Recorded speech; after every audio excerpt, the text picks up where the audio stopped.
completion of tasks is not really what I do. Mm. I deliberately don't do it. You don't take I people. deliberately don't go, hey, you should get off your 1 to 10 and hustle it up. You notice if I never do that. And the Hmm. reason I don't do it is because when I came here, I was already hungry for that. And if you Mm. actually come here and that's not number one on your list, though, then I'm not going to convince you to prioritize that. But what I do prioritize is that what you do learn has to be so efficiently learned that you could live this whole lifestyle with every piece that you learn. And that's why is so important to me in the beginning. You know what I mean? Mm. Because you can always come back to it. If mathematics become part of your life, the way that you speak, the way you speak mathematically, the way you interpret things mathematically, if those things are the foundation, then you realize, wait a minute, I really got to get all this 120 because it's much different having it in reserve and then being able to, pull it out and recall to particular situations. And I think we lose track that having 120 memorized isn't for other people. It's for you. You know what I'm saying? In other words, what I mean by other people, it's not like I'm good now, so people can come up to me and ask me to quote. That's not what it's for. That's not what it's for. Because, again, that's another thing that I do totally different. I'm not really teaching, or I'm not really focused on obsessive camaraderie. I think we're all leaders ourselves, though, so if this was a fragmented movement where we all just teach and we all disintegrate and we all, went our separate ways immediately, that's just the way it is. You know what I mean? I really want you to take the direction of it yourself. And as long as you build correctly and show and prove what you're doing. But that has to be something that you go get. Yeah, you have to seriously want it yourself. And I don't want to, do that. It depends on how old you were. Like if they were 12 or something like that, then it's a different case. You know what I mean? Oh, so you're saying if they're 12, then you can tell them Oh like yeah, yeah, move 12, on. yeah. But Come every on. 12-year-old I know I'm being a pain in the ass with. You know what I mean? Yeah, you gotta, because that's not really the only probably like near adult that I'm bothering all the time is my daughter. But Mm. How doesn't old is matter. she? How old is she? She's 18. 18. 18. Wow. Hey, Jay, how Peace, you God. doing? Yes. Yeah, I'm not gonna, you know, I'm not gonna stop bothering her. So, not that I'm treating her like a 12-year-old, Right, right. but I'll emphasize things that I But I mean, believe so you okay? Because I mean, that my thing with Crown was like, like, yeah, I always see you here at the class. Right. But let me. Yeah, that's why I said that. Each individual I take particularly. With Crown, the time that he didn't do it, he was extremely productive. Mm. You know what I mean? So he's going through a journalism degree and achieving really high levels in that. Hmm. So I care that, and when I build with him and we go through it, I ask him that he build on what he's doing though in a mathematical way. So he's showing improvement certain things in the supreme mathematics, the alphabet. In this case, for him though, it was the mathematics. How is he seeing these things in a mathematical way? So when he has issues, when he has particular situations with his professors and the problems that they give, the assignments, then I ask him, how do you see that with regard to mathematics? How would you explain it mathematically? And that's why the coursework changes for the individual, depending on how I know them. You know what I mean? That's why I don't harp on, because then it would be like, I keep bothering him about getting his math alphabet once, let's say, right? Right. And then I'm not doing it for him, then it looks like I'm, picking and choosing or things like that. It's not really the case though. When it comes to accolades, achievements, and stuff like that, if you don't want to do those things, I'm not here to do all that. You know what I mean? And So by you, the way, you just rather let me be the asshole and fuck with that's such a shit good idea. Yeah, up. it Yeah, really yeah, works. right. So, Right, yeah. but the thing is though, if you want to teach something that goes against the entire populace, whether true or, especially if it's true, because if it's false, you can add so many, you could dress it up and flower it so much that you'll be okay. But if it's true and it's opposed to the entire world, like this knowledge of self is at this time, there's only one way that you could keep your youth, and that's to let things go. You know what I'm saying? Hmm. So I go as hard as I can, but I let things go. I don't harp on the particular position that the student is in. I try to regroup and realize that that's their life. that they have decided to be like that. Because let's say he has a very, and this is common, this is extremely common. He had a set individual is really slow as hell, with 1 to 10 or whatever, stuck on 1 to 4, whatever it is, right? And I don't see him for years. And if they come back productive and come back to it, then that still means something to me too. Because I'm more concerned that they be civilized and realize that they're the true and living God as they go out there. You know what I mean? And this is really the reason why when I'm teaching the entire world here. I'm not teaching people that would become advocates of Sunez, but yeah, sounds good. But certain, and also not just someone who's going to be said citizen of nation of God on earth. You know what I mean? That's really not. That's technically not what I was taught was the role here only. You know what I mean? We're the gods and the earths, and I was taught to be here for the entire populace. Immediately Harlem and that surrounding area, but that populace is interested in what we deal with.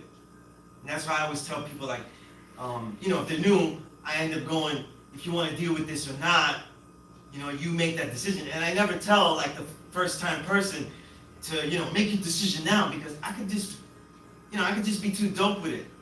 I assume that. You know what I mean? We're wearing polo. Rocking too much low. So they might be like, yo, this is fresh, you know what I mean? So I send them back so they can think about things, you know what I mean? Kind of like in my head, like Ronin, you know what I mean? Like you want to know what you walked into.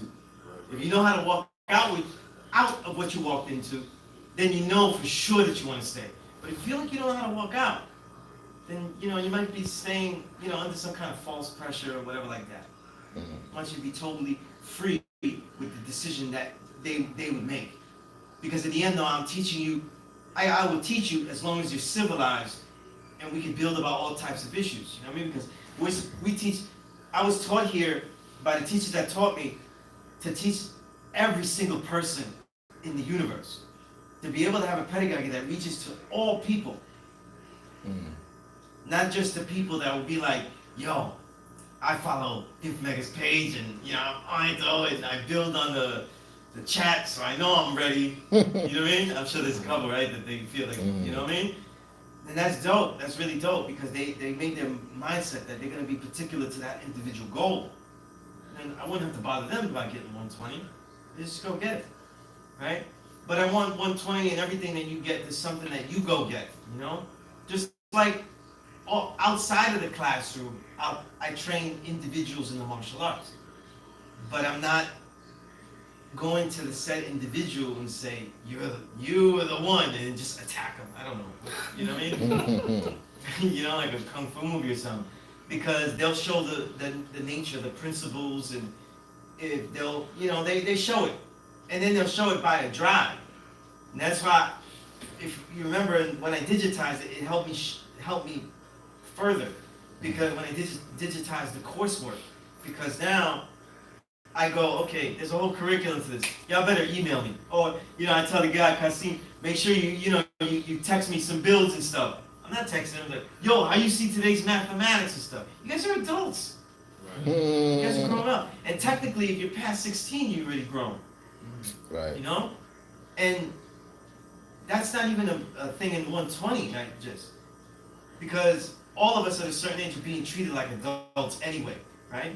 Because at the age that we could be criminalized is like younger and younger every year. So what are you not ready for? So that's why, But even still, that first book that I was taught, and that first book was taught like a simple book. It's very short, but it's very heavy. 7 chapters, the As a Man Thinketh. But it was Saving Knowledge who taught me to use that book, He had told me, dig this, Sunez. You got to give him this book first. And I'm thinking he's going to give me like one of the heavy, ancient African history books or something like that. He gives me this tiny little As a Man Thinketh book. I forgot the layout of that particular edition though, but it looked really like self-helpy and corny, you know what I mean? And when I read it though, I was like, wow, it has everything in a nutshell, and it's something that, because I like, as far as reading material, there should be books like you should have your side list of books that you read once every year. You can have more frequency if you want, but you should have books that you read every year. You know, just like if you knowledge 120, you should go through it every year and write something out about it. You know, that's just the way like write something about it. You know, and obviously that could be a thing that you do every month for every degree, and as you go along, it's always there. But certain books, there's books that I read at least once a year, you know, and I always go back to it and stuff. Even if I don't see something new or perplexed by something new, it just helps my recall. And that's why when I'm building here, I can reference a lot of materials. Instead of saying, well, Sunez said it comes from that old Egyptian dynasty, blah, blah, blah, and stuff like that. No, you could go to the actual book and look it up or know that, like, yo, this is like some, there's peer-reviewed work that I'm quoting here, not just like, it's got to be, you're black, so, you gotta be supreme, That's not supreme, you know what I mean? That doesn't make any sense, It's like basically supreme is a verb, huh? Like it's a... Yeah. It gotta be in action. It's gotta be, yeah. It just not just is, you know what I mean? It just is. Well, you're black and that's all that, you know what I mean? But yeah, that book is crucial for us. Then you would go back to the Dhammapada and read that, you know? Because I still have yet to see the As a Man Thinketh that gives credit to the Dhammapada. Because they quoted something in the beginning about the ox, the mind, the mind and the body are like, I'm paraphrasing, it's written beautifully, not like this sloppy stuff from saying. But the mind and body is similar to the way the ox draws the cart. When you see that quote in the beginning in the first chapter, they don't say where it's from. It's so European the way they did that. And that's actually from the Dhammapada. And Dhammapada literally means righteous path. That's what it means, righteous path. And it said sayings of the Buddha, so it's not really attributed to an individual, but they're 26 aphorisms. Aphorisms, sayings of beautiful understanding. That's his name, Sunez. And they're written beautifully, you know what I mean? They're written beautifully. And they have a lot of things, like, they have a lot of understanding. In the ancient Asian text, there's a lot of understanding that mirrors degrees. You know what I mean? What's another one? There's one that just came out. I don't think it's Confucius, though. Which one was it? It's in the Dhammapada as well. It's not the elephant. Is it the elephant? They're named like that. The one I'm thinking of is called the elephant, but I don't think it's the one. I forget which one it is, though. I'm not gonna find it here. But it mirrors not the elephant. I'm not gonna say it's the elephant one, but it's one of the later ones in the 20s.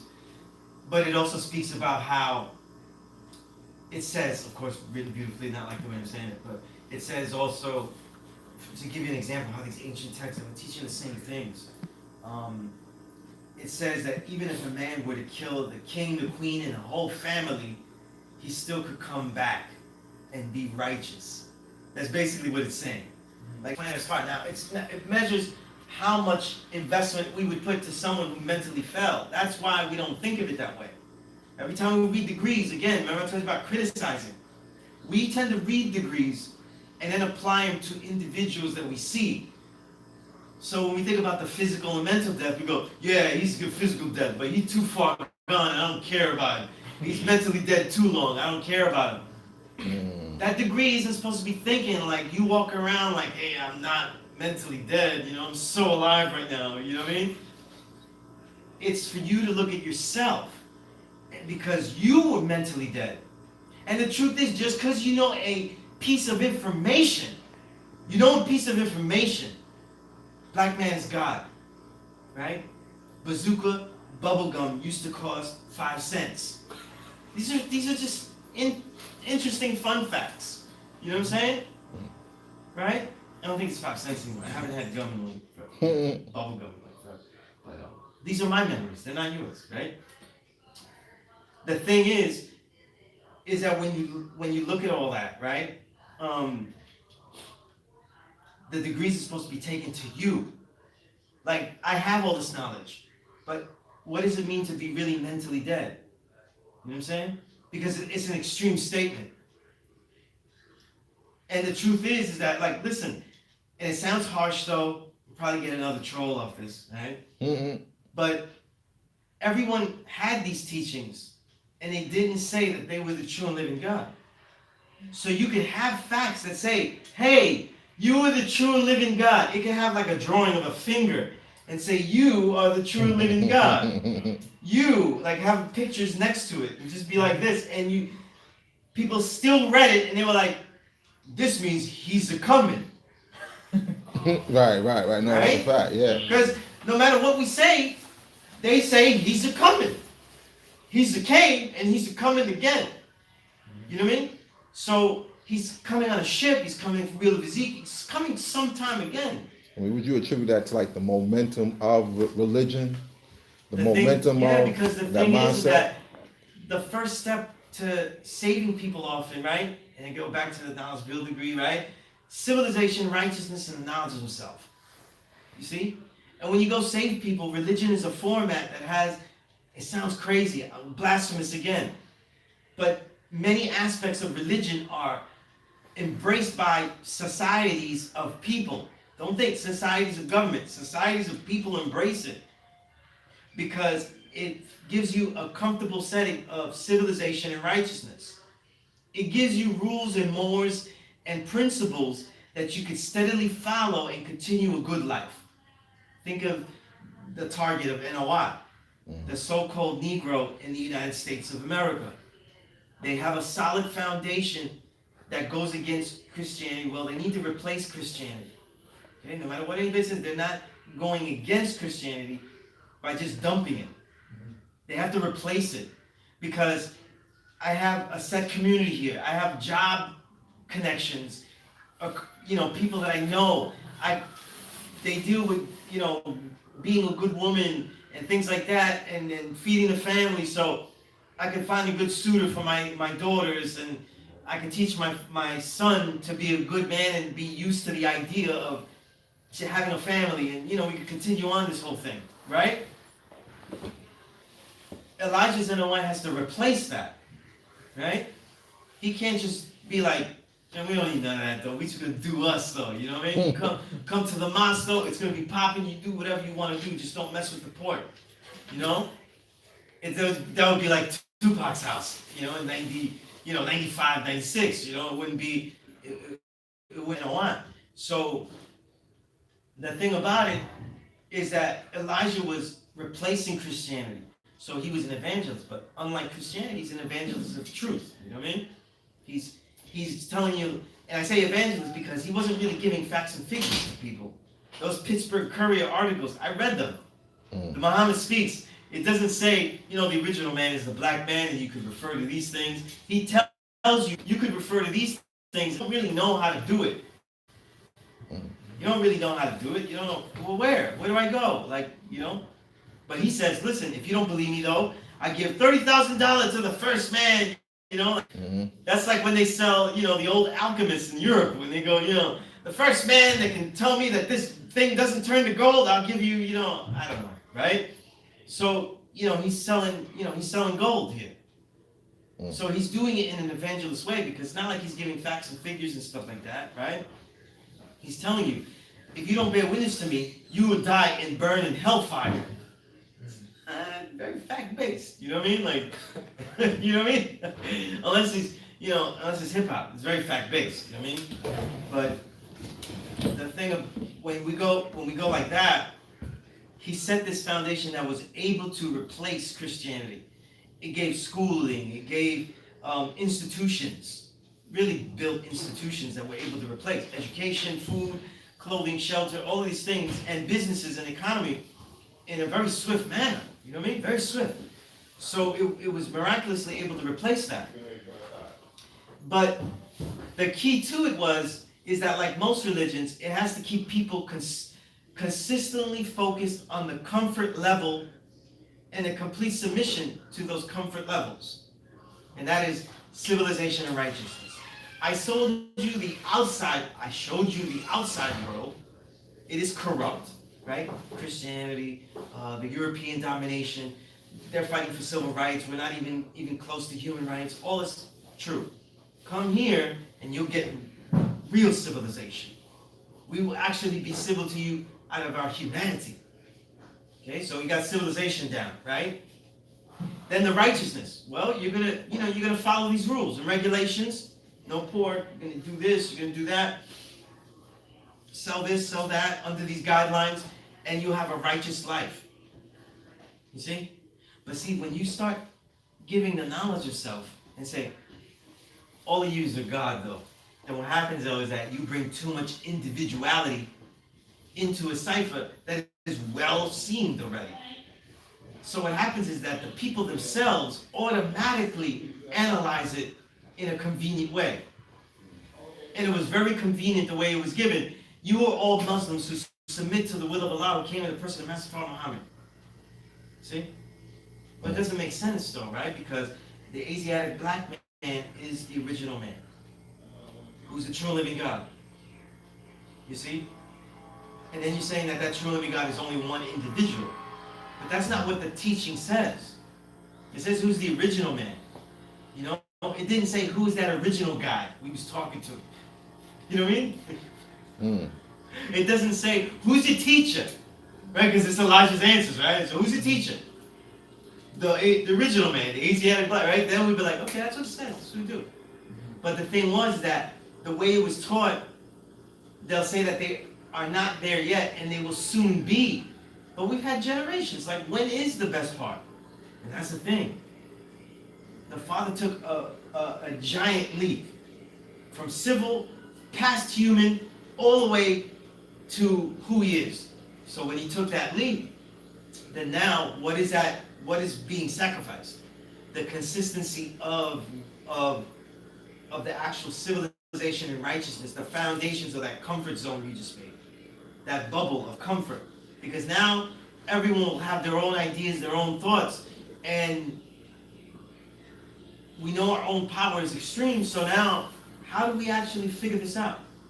How do we come to one accord? See? The truth is, we're always talking about this nation, like, yo, it has so much problems, this and that. But everyone, like, you know, every time when things don't work in the business world, right? If you ever been in any job, anything that you do, anything, when they go, yeah, what happened, man? Everybody over here has a God complex. And we actually are God. I say we're doing really good. You know what I'm saying? Because everybody knows that they're the true and living God. Every black woman knows that they're the true and living earth. And then they're still doing all these things in unison. They understand the principle of the best knower, and things are actually getting done. Of course there's going to be clashes though. But we're talking about a knowledge that has been kept from us for over 6,000 years. Right? And then even before then it's been taught scattershot differently, not geared towards the youth. So individuals grow up their whole life under a different guise, even if it's righteous, under a different guise. So when you say all that, though, I think we achieved a massive amount of things. Like, it actually is incredible. You know? Because the first thing people want to say is like, everybody's too many Indians, too many chiefs, not enough Indians.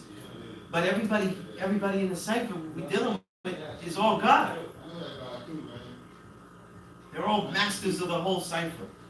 And I don't define God as like, oh, you're God of you, though. That's anybody. Right? Regular Caucasian gentrifying Brooklyn, he chooses his own breakfast cereal, too. You know what I mean? He said, I'm not going GMO today. And then, he's not the true God. They didn't have knowledge of stuff. You know what I mean? So, that's not what makes you the true living God either. You know, the simple decisions, basic decisions. You know what I mean? Right? Free thought and free choice is a small part of it. You know what I mean? Free will, I should say, to sum that up. Right? So I've lost my whole tangent here. I just rambled on from where it originally started from.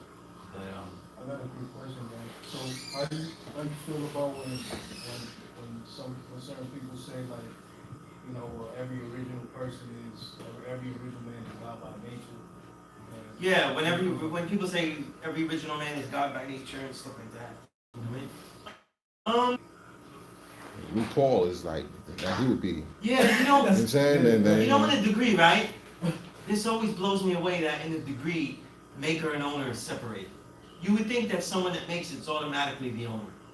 You know what I mean? Mm. Because if they made something so grand, they would be the only one that could control it. You see? It's twofold. Certain things that we make, we are not going to be the owner. We are going to let it live under its own free will. Right? Because remember, we create life, and then life continues. Right?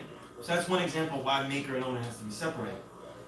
But on the other aspect of it, it also means, though, that knowledge and wisdom is always together, just like the original man is made up of black and brown germ. Right? You know, when we say that, though, the original man is not made up of the black germ and a side germ. You know, it's not a side germ. You know, that's my side germ piece. You know what I mean? And we lost it, and we grabbed it double by accident. You know what I mean? That's part of what you are. It's not, you don't exist without that. So, when we look at the actual by nature, yeah, that's how we created though. And the truth is that we see constantly original people achieve monumental things without having any knowledge of self. You know what I mean? So we could say like, yo, only God could do that. You know what I mean? Like, you know, we do sports, we do Jordan, we do the music we've heard. You know what I mean? You know, how much more you want to wait though for a European to make Kind of Blue or something like that? You know? You know, we're sitting here another trillion years, you know, in musical trillion years, you know what I mean? Waiting for Jordan, no, they're just starting to dunk from the foul line. Like, how long do we wait? You know what I mean? So the thing is, it's like, when we look at the idea of the original man, though, he has those building blocks. He is the true living God. But the mindset, it has to be completed by a mindset that acknowledges. and activates it. Yeah, because the biggest achievement that the Father had, we could talk about all the things, stopping riots, founding a school, you know, like, with no money. No money. There's not like he went there and he says, I have $30,000 to invest though, and I would like a school for my youth. You know what I mean? He was so efficient and so incredible that, you know what? It's going to give you this building here. Who does that? Nobody gives you a building. Have you ever met someone that just got a building and said, yo, this guy really is good, man. I'm giving him a building. They don't do that. You know what I'm saying? And when they do, like Trump, he fails. You know what I mean? Right? So it's not something that you just get. Like, you have to be of an incredible, incredible pedigree, like another level. But the greatest achievement that the Father had was so simple, actualizing a piece of knowledge that was so grand, so simple, that most people were like, no, we just can't really actualize that. You know what I mean? At the time he was doing it, you gotta imagine how awkward the other Muslims must have felt when they read the same thing and he's going, he's God? I read the same thing too, and the truth is, I didn't have the guts to say that's me right now. You know what I mean? That's the truth. Everybody in his era has to think about that. Everyone that didn't do that. See? So, I don't want to say that the difference is having balls, but yeah, basically, right?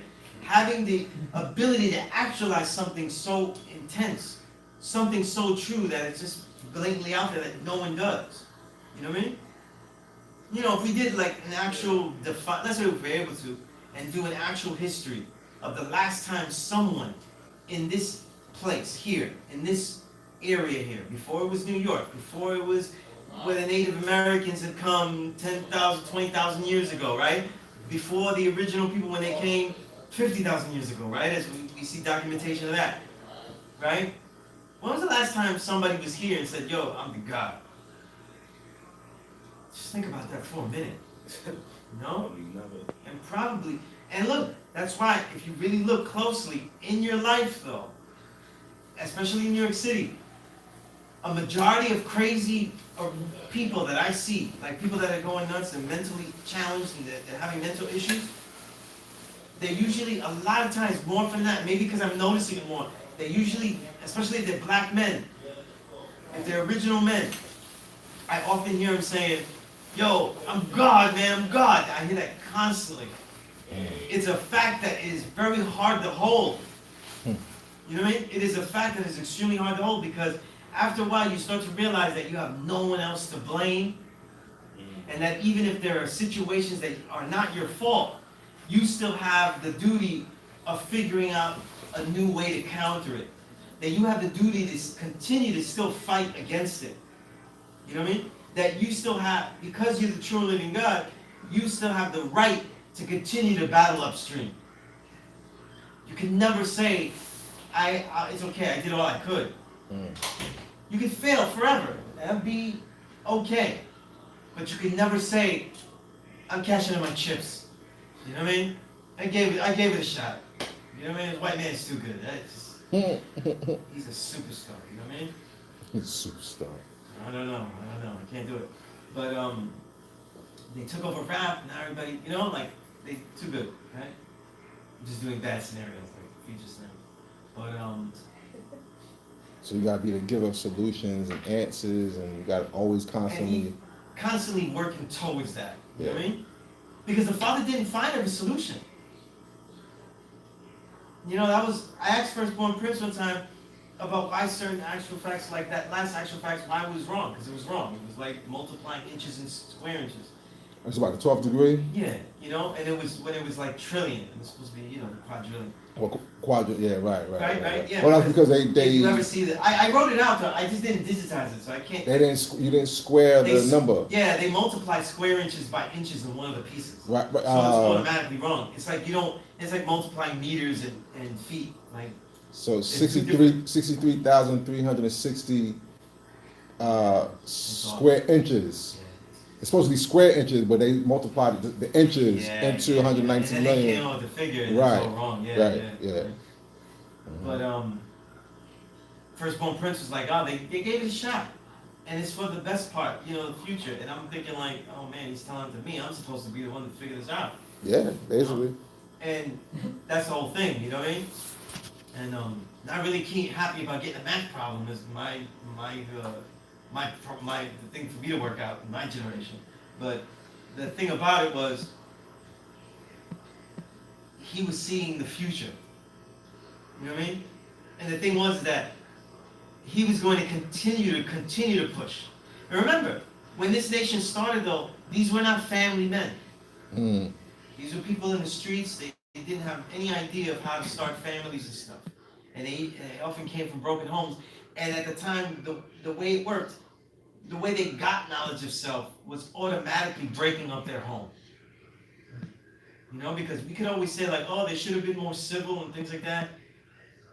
A lot of times, if you're 12 and 13 and you're telling your parents you're not eating a certain food that they bring, doesn't matter what food you're refusing though. Like, it's gonna be a problem no matter what.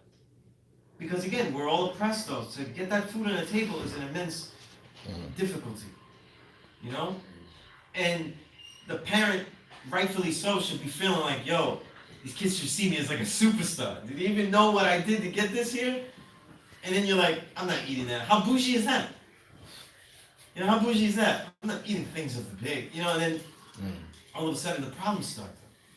I know I'm gonna be, sound bitten. I'm gonna be sound bitten there. They're gonna be like, quote, cut me up and say as soon as he goes, yeah, I'm gonna eat the pig. I eat the pig. Look, soon as he said, I eat. But it's that one guy, man, with multiple names. Yeah, did you see that he was going through it with Dakim too? Yeah. Man. Darkim even tried. He even got me to try to apologize, and I said, listen. Would Dakim try to get you to apologize? Yeah, because I don't know. He said I said I used the N word. I'm not allowed to use the N word though. And it's like, whoa. Then let me take away all of the hundreds of articles I've published and books and everything. Woo! That's a lot of stuff to take off the shelf now, right? Wow. I've been making a lot of money off the N word, right? But You know, but yeah. The thing was is that if you describe a mental state, a lot of times nigga is like the best word. Yeah, it's the best word. You know what I mean? Or should I use ruffian? You know, or other word like that. You know what I mean? These hooligans. You know what I mean? Ballyhooers. You know, like what do you want to say? You know what I mean? So you know, I use that word, right? But the thing about it was, what's interesting is that in the classroom, I'm speaking to the individuals that's in the classroom when the stream is up, because the stream is different. It's more active than now. The streaming person is kind of like, I don't want to say second class citizen. I don't want to talk to you in the stream world like you're a second class citizen, but kind of, you know what I mean? Like, yeah, you know what I mean? You're lesser. You don't have, you have civil rights, but not the human rights I'm giving the, you know, the students in the classroom. You know what I mean? So it's a little different. But reading, writing, communication skills are the foundations of how I brought these teachings. All these years I've been teaching, because that's been my career. And in certain lectures, I don't use any curses. And in other speaking engagements, I use curses. I've done radio where I can't curse. I've done radio where I choose not to curse. And I've done radio where I could curse all I want though, and I go for broke, you know what I mean? Cool G rap style, right? Mm-hmm. But the thing is though, is knowing the audience. Because the audience fluctuates here though. It would depend on me, you know, being able to communicate to them where they would understand. But because they're on invite, then it's like watching TV and stuff. So I don't always have to, because I don't have market research on each individual that would be logging, you know? So that would hinder how I would format, and then it would hinder how I could best speak to you, you know what I mean? And there, I've just justified using the nigga word like all the time, you know what I mean? Fancy stuff. But Yo, you let him say that in the classroom, man? yeah, that's the worst thing I've ever heard in here, ever. Never heard such horrible things in here. But the thing is this, if you're gonna be a writer, if you're gonna be a man of literature, if you're gonna be a man of letters, writing things and being able to speak in many different forms and share your thoughts, you have to know that no word is off limits. There's no word that's off limits. You know what I mean? And you have to just know that how well I use it, because then you know how to manipulate that word. You know, it's like a musician. There's no sound that's off limits. It's just what sound, how they'll use each sound. So in the battle rap, there's no word off limits? I mean, Eminem there was, you know. Eminem wasn't doing all that distance stuff. Like I'm not talking about Eminem, that other guy that did the battle, man. Yeah, I don't. No, yeah, it's off limits though, because yeah, he's in a particular cipher, yeah. That's only later though. You know, 90s battle rap, they weren't doing all that your mama just that stuff. And you weren't really making it out a lot. And I blame it on 106 in Park and the Dark Ages again, 2000, because the 2000s is the Dark Ages. Because when you battle rap, if you went, look, I'm not the tallest guy. I've been at clubs in the 90s and places where they, you know, shows where the piping is I have to bend down under piping. You know what I mean? Shows like that. And when the guys get on the mic to just freestyle or just do bars that they have, they're not battling strangers that they don't know. Because that's the whole thing. You don't know who you're dealing with. You know? You're giving your best verses. You're showcasing your best material. And I always thought that was a better way, because, for example, what would be quality about a 106 in Park battle if Killer Priest battled, I don't know, Joe Schmo bar boy, you know what I mean? He's gonna say some clever stuff and everybody's gonna giggle and everything, and Killer Priest is gonna give you the most visual verse in the universe, and they're gonna, let's speak, I didn't laugh at all, like, and then he loses. And that's why in 106 in Park, for example, which is like the extreme of that, Sky Zoo laws, Immortal Technique laws, I think terminology laws. These are good battle rappers, but they're better MCs than battle rappers. Like they were song makers, especially like Tech and Sky Zoo, like, you know, premier, incredible song makers. You know what I mean? It's not the form to capture the best of what an MC can do. You know what I mean? to me, it's, you know, just a little corny. It's just this is stuff, you know. So you know you get punchlines and stuff, but you don't get the commentary. You don't get the songwriting and stuff, you know, the depth of what we could do. It's not the peak of the music. So you're always at a lower level, you know? And now that's my most bougie music statement of the night. Right? But yeah, that's why I use the anime. Because I'm not a battler, right? I'm just trying to fit everything to make the class session cohesive, you know? But yeah, you know, in these years, like, I want you to, you know, this is a Chinese way of thinking, a martial way of thinking. When you have this knowledge of self, you should also pair it up with the ideas of longevity. And not longevity of lasting long, but longevity of the quality of how you last. You know, and that's why, like, my pedagogy is shaped by that longevity. You know, I'm not gonna, I will, you study what you will stress about. You have to study that. You have to study what you make a big deal out of. You have to study what's most important to you, and you have to observe. That's why 120 lessons, they have to be things that go totally about you. Don't be thinking, this is about this. Oh, this is about slaves and stuff. You know what I mean? Slaves are dead. They're not reading this. They didn't read 136. You know what I mean? You're not, nobody's taking 136 copies and throwing them in the ocean, in the Atlantic Ocean, and saying, check this out, you missed the tread. You know what I mean?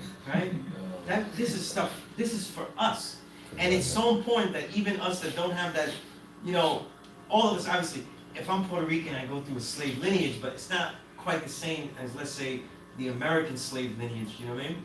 Because the difference is about dehumanization and stuff like that, right? Remember that, like I said many times, the slave under United States of America and the British really was dehumanized. He was made a total subhuman, not even going to heaven. He's going to some other place or whatever. It doesn't matter. He's not, you know, whatever.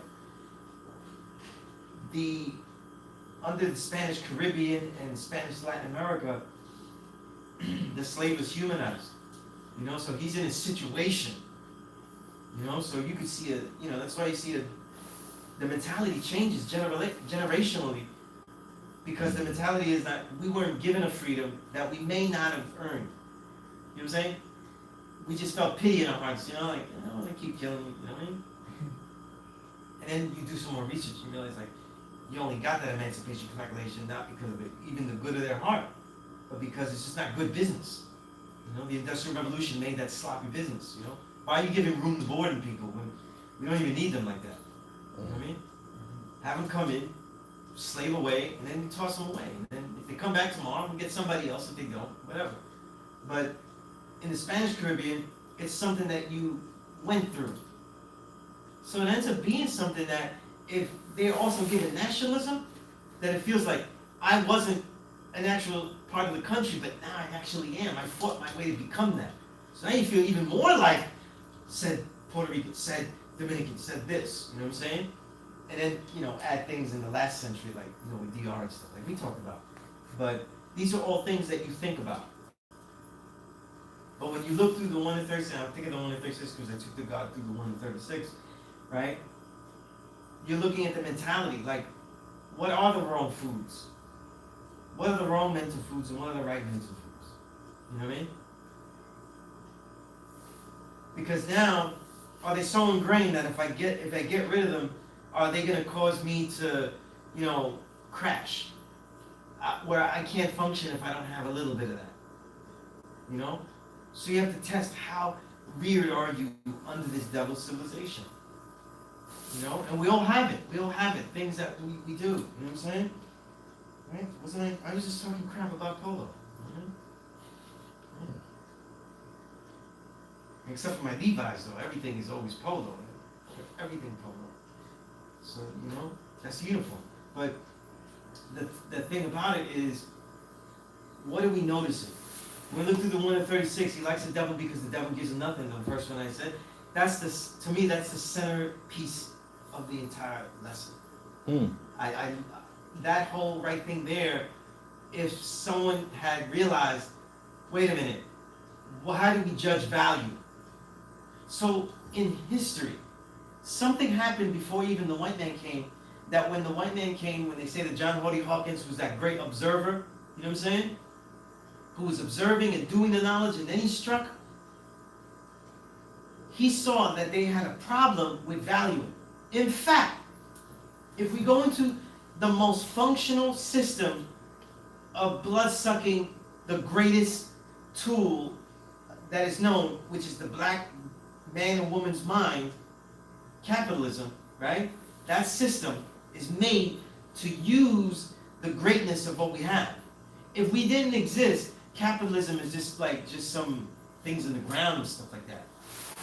And I don't mean not just people that get them out of the ground, but people that know how to use them, people that know how to put them together, people that know how to build. All of these things, right? Remember, we taught them how to build homes for themselves, right? We didn't make them all carpenters, a whole bunch of white Jesus Christ is coming down, right? But they had no idea how to do anything, no civilization at all. And if we go through history, right? The Moorish empires, and we keep going backwards and backwards throughout just the time that Caucasian white men have been here, we have been re-sparking their societies with information, with insight, with the genius that we have, you know what I mean? Of all kind of levels, you know what I mean? All kind of levels. And every piece of society, like if you just study the 20th century, you see how much of an impact India and Indians had on thought in the Western world, you know what I mean? And by the way, that because one thing, that's when they really started to translate ancient texts, and that makes a big boom in like self-help books and stuff. But if you look in the Western world, self-help literature is not to self-help you; it's to self-help your bank. You know, so they transmuted most of those works to go into business. Which is the most famous, Napoleon Hill's Think and Grow Rich. Right, rich dad, poor The dad. principle of transmutation, which is an old principle in ancient Kemet and all that, right? In Serpent in the Sky, John West, Serpent in the Sky talks about it. He's teaching you to transmute your thoughts. Like, if you can't be with the woman you want, or, you're hungry for something, but you don't want to eat the wrong food, whatever it is, right? You transmute that energy and make it about that dough. That's literally what Napoleon Hill's saying. And he gives you tips on how to do it, like make a list, go, pull out a paper, make a list, and think money stuff. These are all principles, ancient principles. So it booms the self-help literature, because now they're translating those things. And if you look into history, especially like the Asian ones, they translate them sloppy in the beginning. That's why like the Max Mueller and I forget the other guy, their translations of like the early Taoist text and all that, if you read them later from better translations, you're like, wow, this thing doesn't make any sense what he just said. And what's his name? There's a famous psychiatrist, like he translated some of them too. I'm forgetting his name. It'll come to me later, probably when I'm home, as usual, right? And then I'll say, oh, I'll write it down, and then I don't write it down, and then the next day I forget, and then Thursday comes, and then I'm doing it again. This happens all the time. Or I write it down somewhere where I forget where I wrote it down. That can happen too. But, the thing about it though is that we've been re-energizing their society, right? We've been keeping it afloat, re-sparking it all this time. Capitalism is the same way. It's a system of valuization. Remember, nothing exists in capitalism until you say that there is a value to a particular object. Capitalism isn't like, when they made up money. That's way later. That's when they make the trading up the value, the concept of value, easier. Right? Because it's easier to give you a piece of paper than give you blocks of gold and stuff. Like, imagine having like 100 coins in your pocket. Yeah, that's not gonna work. You know what I mean? So it just doesn't make sense. You know what I mean? So how do you value things? So if you look, a major aspect of how the devil has taken over has really been about their systems of valuization. When they figure out how to value things, then they can corrupt things, right? We know the diamond. Value right? and devalue. Yeah. Appreciate and depreciate. You know what I mean? So, you can fluctuate them, you can play with them, supply and demand, these are all principles. And remember, supply and demand, remember, when I was I went to business school, you know what I mean? And this is why I'm such a quality anti-capitalist, right? The idea of, the idea of capitalism is about the assets. It isn't about money, it's about assets. So what is the major assets? The original man's mind. So how do we value that? See? So when he gave it into orientation, right? I explained this once, right? Mm-hmm. Into orientation, an old word that they don't really use, it's a very awkward word. People think that that scholars don't make up words that suck. You know what I mean? That's why they replaced it with interpretation. Yeah, or just write more to explain interpretation because it's too contrived, like it's too particular. Because it's not going to be a situation that people have. But interorientation literally was used to explain one group bringing in a new idea to another group, but using different languages. In other words, they have a language that is not understood by the other people's language. So you were giving an idea and you were orienting them with an idea, but in a different language. So, that's like massive confusion setting up, you know what I mean? So with that interorientation, what really was being interorientated on the low was the value system. He was blood-sucking on the value system. You know what I mean? Just like we see, like the diamond doesn't really have value though. Everybody has diamonds though. You know what I'm saying? Right? Just like sometimes you don't know. Like you don't know that all this bad music though. There's so much of it though. You would think it would lose value, but it doesn't lose value. Like it doesn't always work that way. But the value system is once they don't know the value of things, then you can tell them what the value is. Mm-hmm. Because people tell you the value of things. They say, hey, these are real rare. That's why they're priced so high. You know what I'm saying? And things like that. But it's really the same thing. It's really a similar thing, right? So when he likes a devil because the devil gives him nothing, he offered him something that he told him was of great value. But in reality, it was of very little value. You see?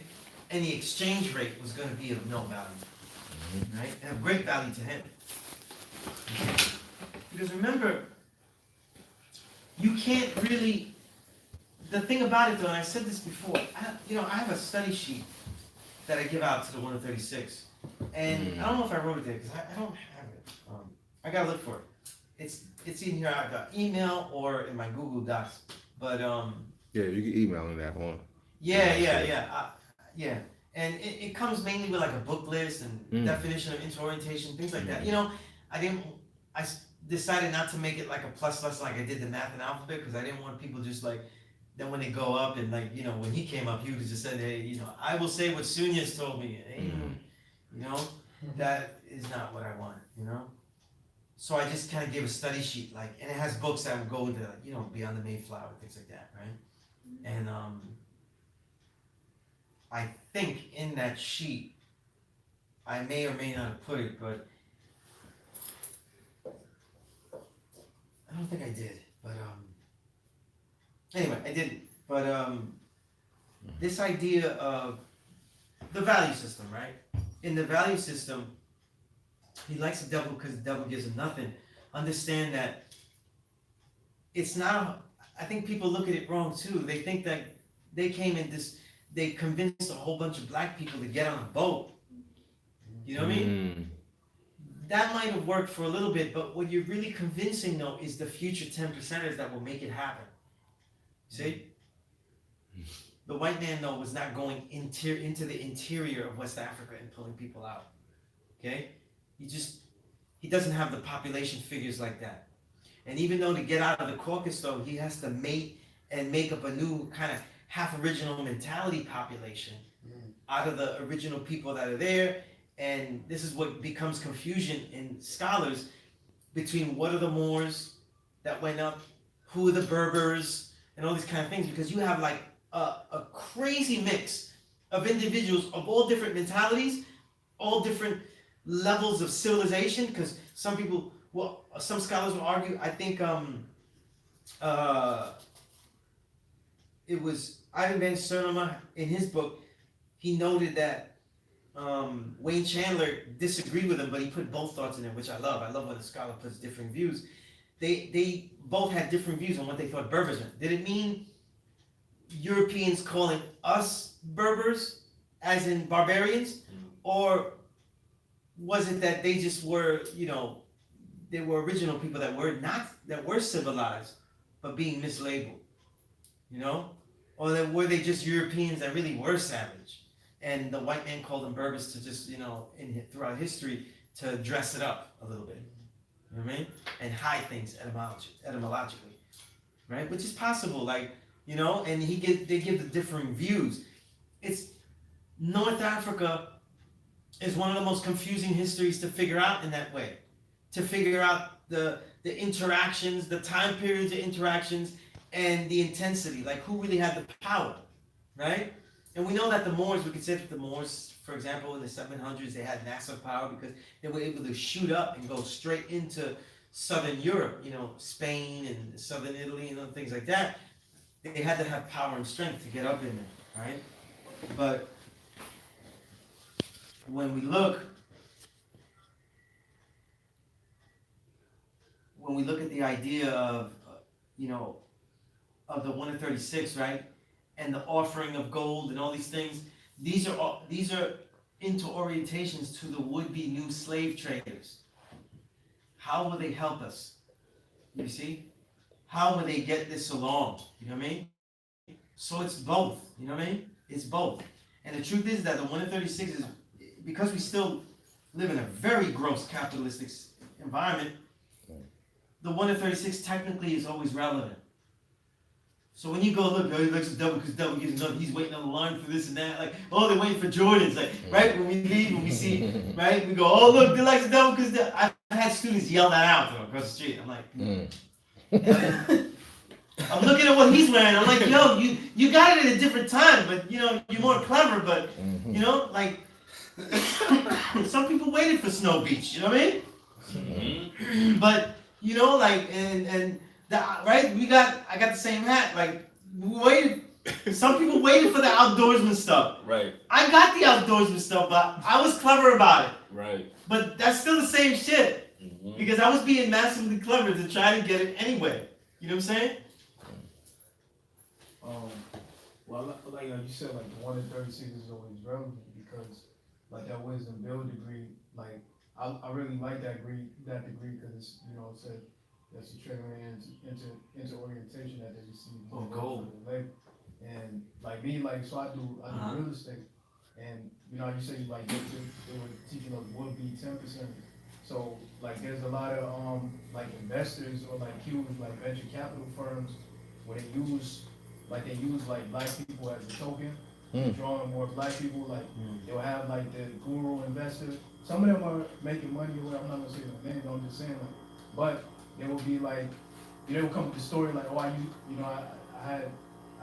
was in the street, I was locked up for this, that, and the third, and now I'm making 7 figures, and you can do it too. You know what I'm saying? But the startup is $50,000. You know what I'm saying? Like so, that's how like I see like some of those degrees like when I play. Yeah, no, it's very, very relevant. And look, there are people that get fooled that just plain old slaves. These metaphors are relevant to that. But it's everyone that's going to get fooled in this system, because the slavery system we're talking about is the transatlantic slave trade. Slavery already exists. Okay, so even in Africa, they're not at this time. They're not going, are you kidding me? There are people that sell people, and that there are people that have to work under people until they pay off their debt. You have to work for me. They're not getting blown away. Like they're not, like unaware of stuff. This is different. It upped the ante where it was going to be an entire institution, and that's why you need to see that triangle, because it was such a complex system that it was going to be able to fund the making of entire, in this case, an entire country. You know what I mean?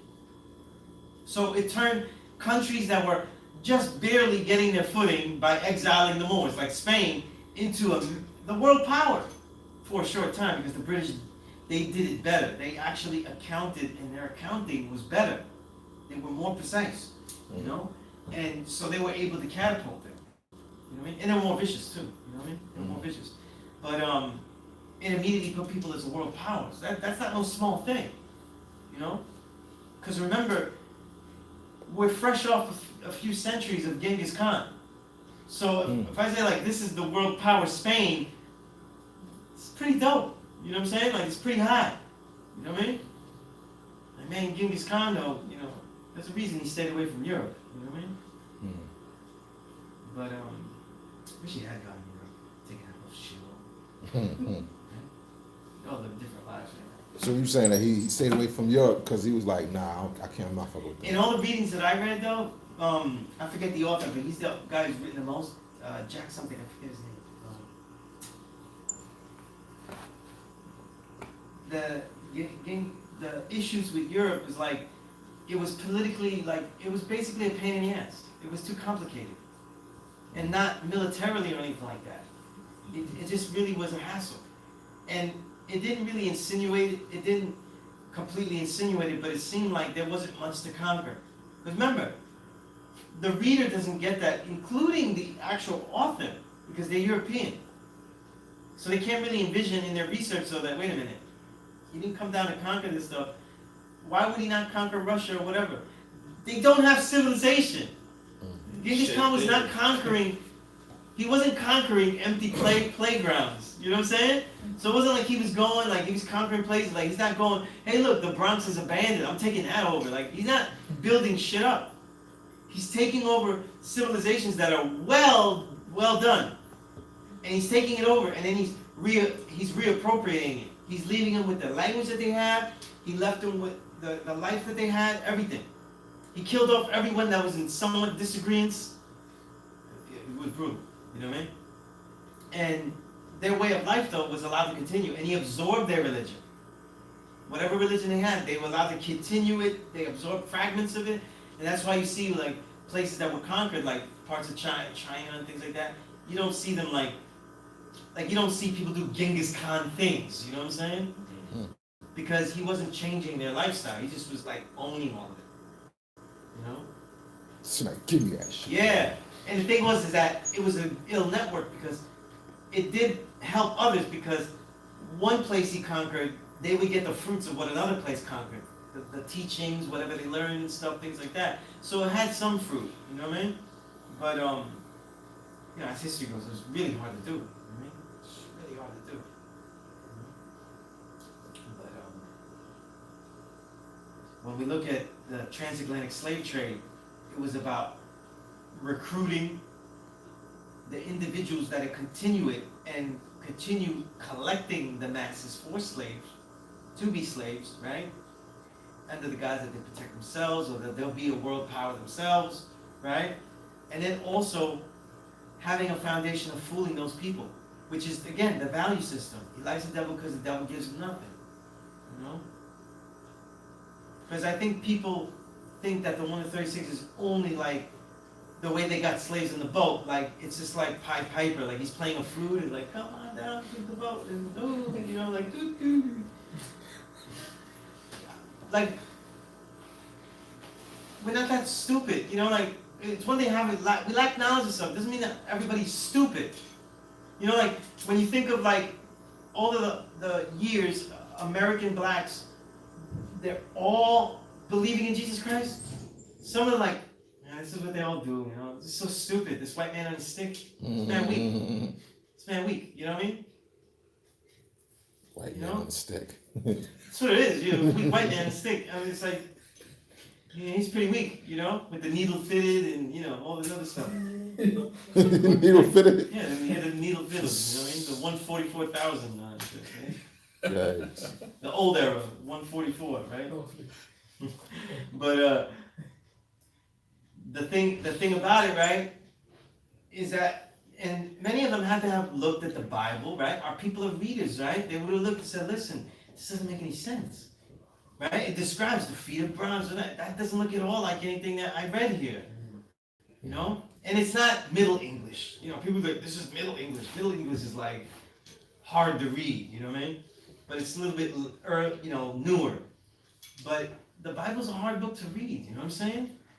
It's a hard book to read, and then you gotta piece together all this stuff that has no, it's funny, you got a whole book, 1,000+ pages, all these other time periods, and not one time they go, in the year? Seriously? You can't do one in the year, they didn't, So it's written to confuse about those things, it's written to, not just confuse, but also, the point is the stories themselves, if you use it, But, you think that, we can't assume that all black people were like, oh look, this Christianity thing, it makes perfect sense. There's a lot of people that are like, yo, this doesn't make sense, but this is the network that we have, Because let's say you don't do Christian, you're not gonna be a Christian, you're in the outskirts. And in the 1800s, being on the outskirts means that you're also prey to the Klan, you know what I'm saying? You may not have protections, You may not have places to go, you may not have a network, you know what I mean? Like, it's not that simple, Right? Why do you think that cliche, people go, I'm gonna go into the church and I'll be safe, Doesn't work every time, but it did work at times. I seek sanctuary, That did work sometimes, Right? And that's why the Birmingham, when they killed those girls, it was such a big deal because that was considered sanctuary. Like, you don't do that. Right? It means that they could break that sanctuary, And then it was the babies, so it's like everything was the worst of the worst, you know what I mean? The worst, So the modern Yeah. version of that would be like the Yeah, different but rules. that's why that was such a big deal because it broke that sanctuary with the babies. But blacks have been bombed, literally bombed by not even military, by just regular white folk in planes and stuff, So they have done their best to destroy any kind of, gains that we make on our own, But, If you see, well, how do you explain the best part of it? the best part, what? Speak up. How do you see the best part of there? Like, how do you see that? Well, it's a physical thing first, so we would say like the places, the land, so, we might go Africa immediately, right, because it's the richest lands. We could go South America, because those lands are very rich as well, right, and their blood sucked daily, that's why we have all these cool things like quinoa and acai berries and all that kind of stuff, right? They're finding that stuff out now, right? But really, like, best part, worst part, poor part, as far as like that, if I carry that metaphor to the black woman, like, which is what most people doing, like, I wouldn't carry it where I would say, like, I look at a woman like, you're doing your worst part, like, you win every argument, like, hey, you're in the worst part right now, you know what I'm saying, like, you need some work, poor part.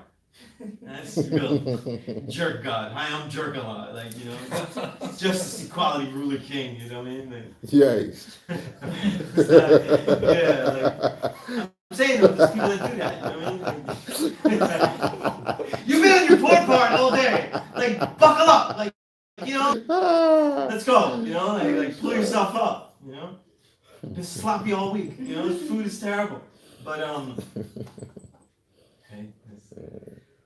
That'd be like we go back 1950s version of the knowledge of self was in the 50s and right? The typical 50s household, right? We could use that.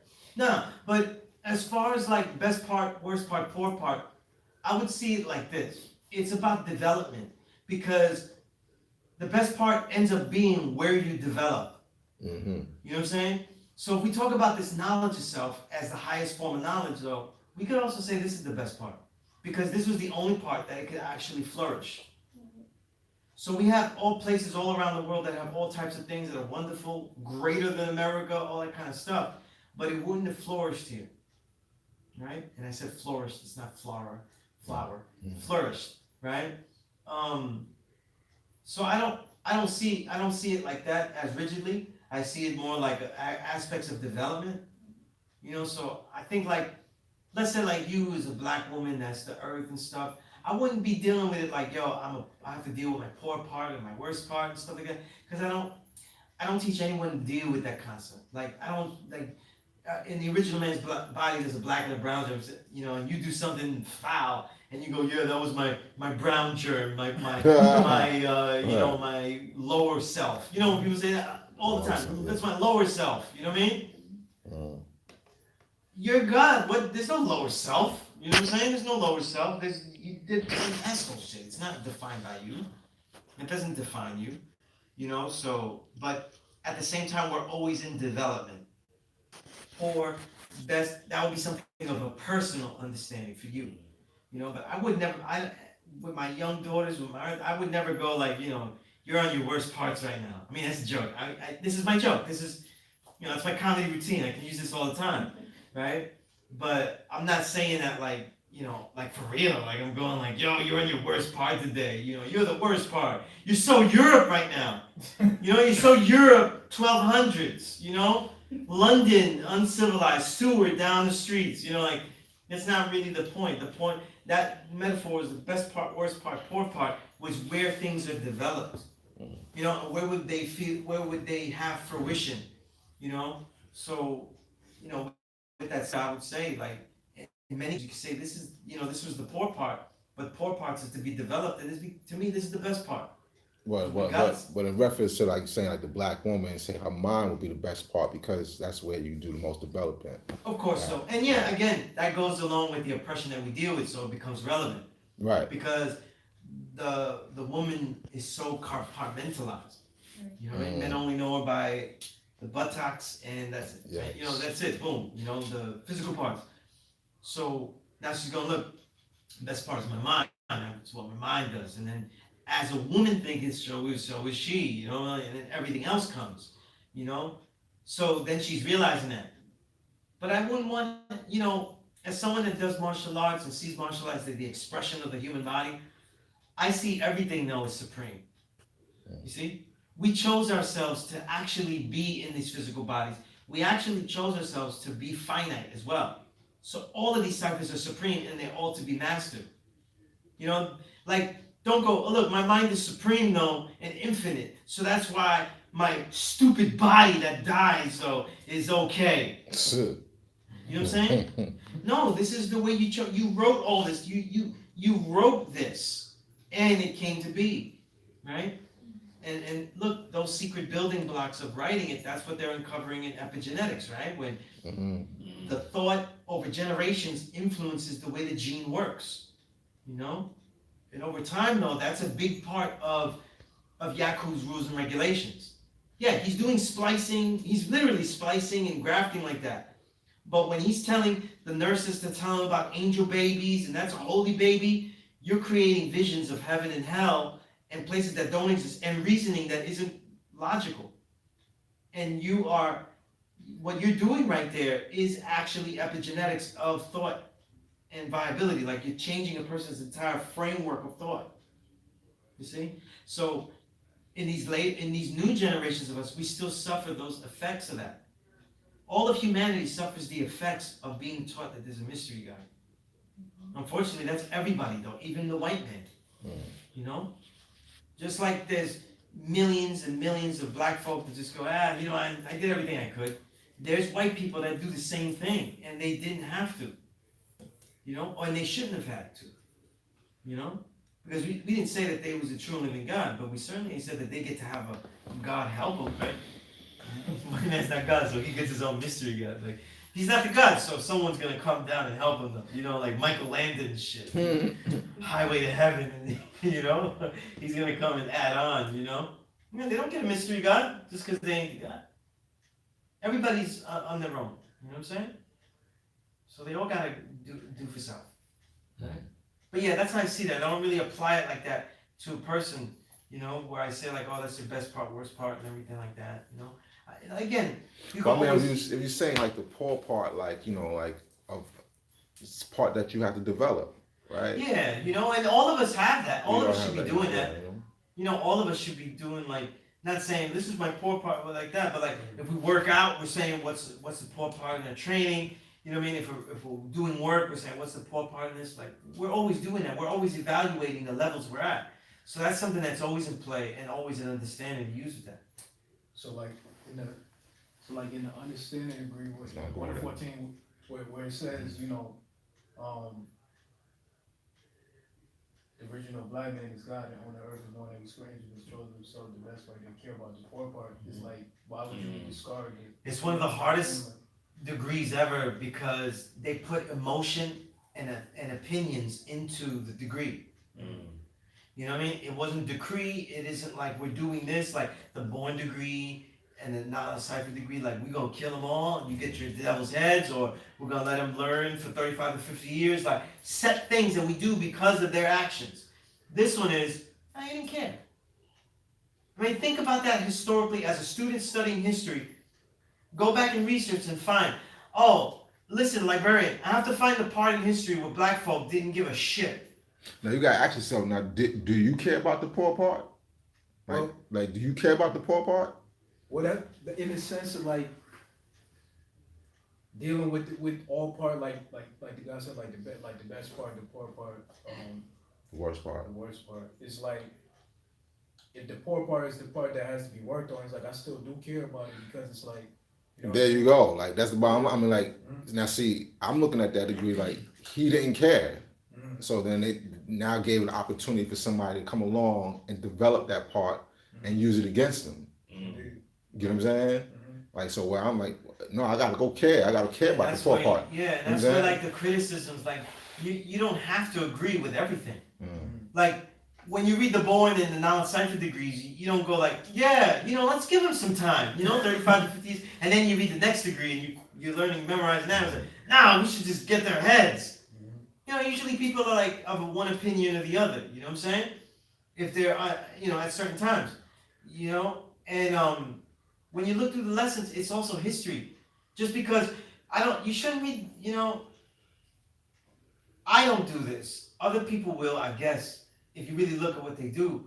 But I don't read anything about in these lessons and I go, so we have decreed this, you know, and it's like some guy at the mountain, these are the, you know, and we said that we did not care. We should let it go. You know what I mean? Nah, I'm reading it. I'm going like, yo, wrong move. Like, Yeah. Right. You know what I mean? Like, right. You know, survey says, you know what I mean? Like, Wrong move. now what I would have move. done, you should be looking at lessons saying, look, I would do it this way. I would do it that way. That's why I always say you should read things, the news. You should read your degrees. You should read things like a king. Like, what would you do in a situation? It is not as clear cut. Like, you go, yo, Obama didn't do this, or Donald Trump was doing this and that. But most of us don't think like, what would you do? What would we do if we were in Trump's situation? Meaning, we're not gonna be, have to go through the torture of being an idiot like him. But if we would immediately put him the president, we also would be like him, that we would have no experience with this shit. You know what I mean? And then now when we become president, we realize that every move we make, damn, people die. Every single move I make, though, I give food to them, they starve. You know what I'm saying? Like, that's just the way it is because you run too much stuff. You're no longer local. You know what I'm saying? So there is a sacrifice no matter what. So now I want you to think that way because that's what a king does. The knowledge of yourself and the knowledge of the people is what borns the ways and actions that you decide. That's what kingship is. So you have to take that under consideration. And when we look at the degrees, I want you to have critical thinking. Like, and actually in the vein of critique. You could be wrong as hell about it. But you'd be like, damn, I don't know. They made a mistake. I feel like it's a mistake. You know? That's the exercise. That's the exercise of the degree. Because Yeah, I look at that degree, and I would say, like, looking at my family, like my personal family. I'm like, yo, man, like, I don't fuck with that. I don't deal with that. That's the poor part. And then, you know, a lot of times, I don't care about that. But then years later, I see things that I could have helped. I could have added on, like you're saying, I could have prevented a lot of BS. True. So that's a poor part that's like, now I gotta go and develop it and maybe, you know, do my best to turn it into the best part. Because the best part is the more developed. That's the developed part. Like you didn't went through it, you didn't handle it. Right. You see what I'm saying? So, you know, you just gotta look at those degrees and like answer it for yourself. You know what I mean? Like, you know, Elijah, you know, peace, you know, like that was a cool answer. That was a peace answer. That was peace. Right. You know what I'm saying? But you gotta answer it for yourself and your family. You know what I'm saying? Right. Especially if you're saying, yo, the black man's God, I'm the God. Like, you gotta the Lord, You Lord better do it. Lord of all worlds. So it's like you gotta be, you're basically responsible at that point. You know what I mean? So that's why, that's how I look at the degree too. Like it's like you have to be, you're now in the role of like you don't get to really, you know what I mean, like discard of anything, because like you said, like the example you gave with your family, you might think later down the line, like damn, it might have been something that I could have added on that could have Right, probably right. saved this from Exactly. happening, or you know what I'm saying? Like you know, like because I got knowledge back in you know, born culture. You know what I'm saying? So they're babies when they at that time. Now they're grown people, and I look at them like, yo, man, damn, man. They're like 25, 26 years old now. It's like, shit, man. Like I could have, you know, I could have did, you know, more. But my attitude was, you know, at the time was like, I ain't be dealing with no 85ers. I don't want to do no 85. Fuck that. You know what I'm saying? You know, like just kind of like, you know, shrug them off, like, you know. But you know that you know, we are the makers and the owners of this. And so when you see that result, you like, you know what happened. You know what happened there. Like, Right.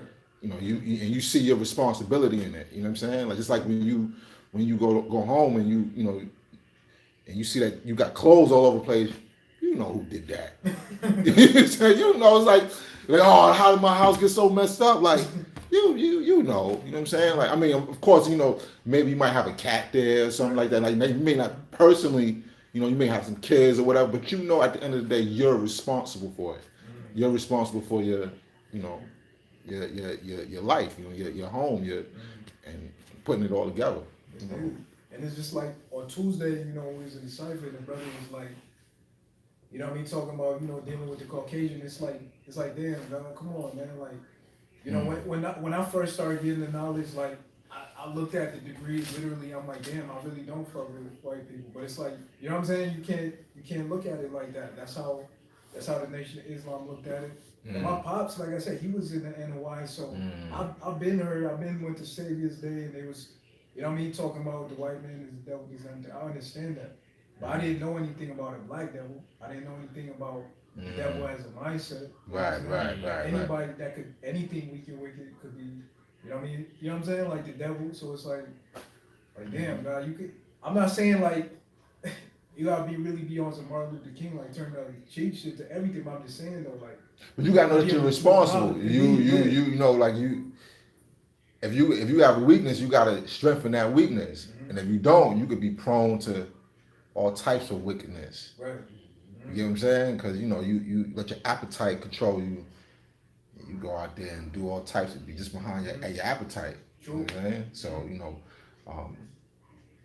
being colored, that's an L sign. You know, you if you're colored, you know what I mean. You're distorted due to incorrect information. Then you're gonna go out. You're prone to go out there. So when you look at the poor part, and you're like, all right, whatever. Like, and now it just becomes wild. Right.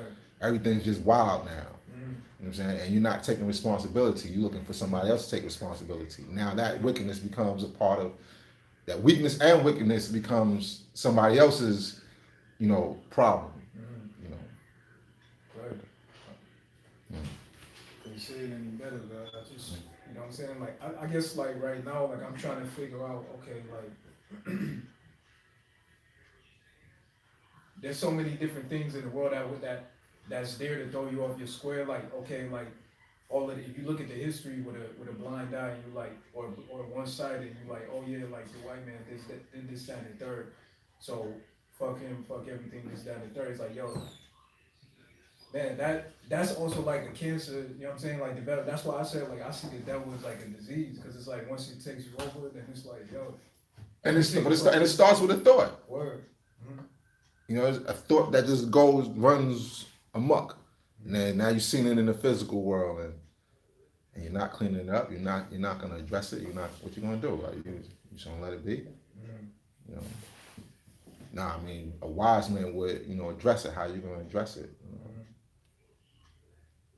This is why you let Eminem rap. You know what I'm saying? Let him. Let Eminem have his raps, man. Like, you know, because that's a form of civilization. Until he starts talking about, you know, other things. He doesn't want to get pulled into that one. looking at the online. But the feed, Yeah, the feed, chat feed. yeah. Well, somebody was in there was saying something. So why I took him out of there. I took him out of there. Like, but What's this everything's guy's name? Sunez, that's my name. Mr. International was the guy. I was like, yo, man, what are you saying? Some wild, crazy. Savior of the universe now shows and proves the equality of zigzag zig. Sun is Allah. Mm. And if you like that, then you're right. Cuban links, shark biters. Yeah, but that's one of those degrees, God, that I look at though, like, you know, the best part, poor part, and worst part, where, you know, you got to really look at that and see it for yourself. You know, like the best part is just means, you know, you developed it, you know. So Mecca, you know, the best part is maybe the holy city of Mecca, and that's for whatever they were using it for at that time. You know what I'm saying? So we say Mecca is here. Well, the best way, well, we use it, you know, to teach, and you know, this is our best part. Right. You know what I'm saying? Because this is where we develop it at. You know what I'm saying? And then, you know, apply it to your black woman, like, you know, where you develop her mind and where you want to take it. You want to take them, build a family with her. You know, what you want to do. You know, like, it depends on what your mindset is. You know? Who's at the fridge, man? Lovely sound. That's like an industrial refrigerator, right? Like, Yeah. like ones that you see in like the cafeterias of the school or something. We open, there's a whole bunch of chicken McNuggets in there. Is it really? Yes. Chicken McNuggets and Like something that we don't want to eat, you know? like Turkey the, pot pies and stuff. and like the what's that? The hamburgers. That wasn't even that wasn't real hamburgers though, was it, man? Like I used to like that shit too. Like, damn. So love them joints, man. Like, Are there any questions about anything?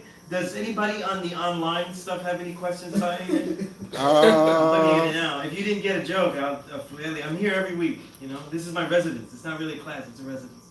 I mean, I got a question in regards to now Building. you know you was building, yeah, because you was like, my build needed some personalization, like a shorter version. So I wanted this. Here, you give me like an example of like today's build, but in a smaller, concise, personalized manner. You know what I'm saying? Say that again. Nah, cause you was like my build need more personalization. well, I mean, why did he say that though? Like, why is it because? No, that's what I said to him. No, but no, why did you say that to him? Because like, was it like, you know, today is wisdom, I do this is with wisdom. everybody. It's not just you, but I always. I take No, it no, on, but I- I was like, yo. No. It's to say that it's a general thing. It's Right. a general thing. Like, if I ever like tell you something that I've never told anyone else though, like you screwed up in a major way that you've never seen this flaw ever before, or you did something that was really dope I've never seen before, I would tell you, this is common. You know what I'm saying? It's common, and you're pretty much almost there. You remember when I told you to take the bills you give me of each day's mathematics and also practice doing them shorter? Right. When you, and you know, last week's class we saw that we were building a lot about why shorter builds are crucial. Right. When you do that, you're practicing more about like what's the most important part to say. Or you're learning how to concentrate your language, which is also to me, the building block of a great writer. But see, that's the thing. I'll be writing it and I'll be like, okay, this sounds Right, dope. right. And I could articulate it better writing it. But when it's time for me to like verbalize it, You gotta practice though, you gotta be a psycho in the mirror, you know what I mean? You Psycho gotta do all in the that kind mirror. of stuff, you know? And you don't always, and you also wanna have ciphers where you pitch it, you know what I'm saying? Where you pitch it, that's why the classroom is a place to experiment. Since I can't see you every day, you experiment through the phone and you build like that. But the personalization is what everybody has to do. Like in your own time, to you also, you have to build in such a way where like, yo, he lets the devil because the devil gives him nothing. I see this degree as like their equality is hampered because they can't really see everything around them, right? So they're valuing something that doesn't have value or has far different value than the people giving it to them. So even if it has a value, whatever value you think it has, the person that's selling it to you, they have a totally different vision of the value of it, which is already a problem. You know what I'm saying? It's already a problem. It's the same thing as like if somebody said, listen, like let's say if we talk about polo, right? If it's 1990 and someone goes, listen, I'm gonna give you this chief head and I'm gonna give you this Bears sweaters, $10. Get this whole thing. You know, as long as you do me a favor and you wear those down, you know, walk down, you know, Myrtle Ave, you know, walk down Brownsville with them, you know, sport them a little bit. You know what I mean? They know now it has great value what he gave you, but it's not really going to be that valuable to you, even though you didn't know that this clothing was that like valuable. You know what I'm saying? You're thinking like, wow, okay, nice clothes, I'll get them. I just gotta wear them around the neighborhood. You know what I mean? So this is what I'm saying though, like you gotta know the value of things as they truly are. So you lack equality. It's part of this equality is knowing what they think the value is. You know, you might have a value of what a product is, but you gotta know what they think the value is. And what we learn from capitalism is that the value of a populace, what a populace attributes to something also counts. Unfortunately, that's why there's so much bad music, right? I'm injecting that everywhere I go. But when you personalize it, you're looking at particular things that are about you. You know, in your journals, I said to write a journal because I don't want to read it. I want you to learn how to be honest with you. I don't want to read it. I want you to be honest with yourself. That's the hardest person to be honest with. You know? Like to go down in the day and say, look, I really, really didn't have a good day today. These are things I did wrong. And you know, when I go through my degrees, I actually did everything wrong. I did nothing according to what I think these are about. And these might be your issue. Most people don't look back on their stuff. If they have a journal or a diary, they're writing down how things are upsetting them. That was a dart, right? Did you just transfer this and start? He said, yeah, you got that diary. Right? No. I didn't mean it like that though. I have a journal, yeah. You know? But it's funny because you always make fun of every girl's diary when you're little, you know? My sister's diary, we used to open it up and read it and be like, haha, look, you wrote this, you know? But we made fun of everything she wrote because she used to write poetry. And we used to just read it though, like try to read it all like crazy, like, yes, with your eyes and your tulips, and you know, we do that and we make fun of it. This is your older sister? Or? Yeah, my older sister. Yes. But she's the one that first taught me how to write. She told me the beauty of writing. Even though as I laughed at her, you know, made fun of her writing. But that's interesting. You and your brother just just fuck on her. Yeah, that's what we did. that was the life. But and she could fight too. She'd whip us, you know. Nice. But the thing is that you want to look at how these degrees go with things that you're trying to develop yourself. Like, you know, we could use the best part, worst part, poor part thing. You know what I mean? Best part, worst part, poor part also means as well that in all things you have to prioritize things. The effectiveness of anything we do has to be prioritized. You know? And when you prioritize things, you're going for what needs to work the most, but you also have to stabilize. So when it said he didn't care about the poor part, the assumption was that he would actually stabilize the best part. That didn't seem to be happening. You know? So I guess it's at a time though when they wrote that lesson though, it was just like there was no F's given. You know what I mean? No F's given moments in history. You know, like bracket that understanding would be there. Because I find a problem with the way they kept everything. Whatever they called the best part, whatever they called the poor part, you know what I mean? It wasn't great stabilizing of anything. But in your degrees, when you're looking through them, the mathematics and things, you want to look at like, how do you apply this to you, right? What's today's mathematics, Cassie? Wisdom, understanding. Wisdom, understanding. All being right? born of power. So if you looked at all your ways and actions of this whole week, per se, you know what I mean? Which ones of the most crucial ones, like the real crucial decisions, let's look at wisdom as decisions of action. And then which ones had real understanding to them, and what type of fruit did they bear? Did they give you power? Because maybe there might have been misunderstanding. You know what I mean? Okay.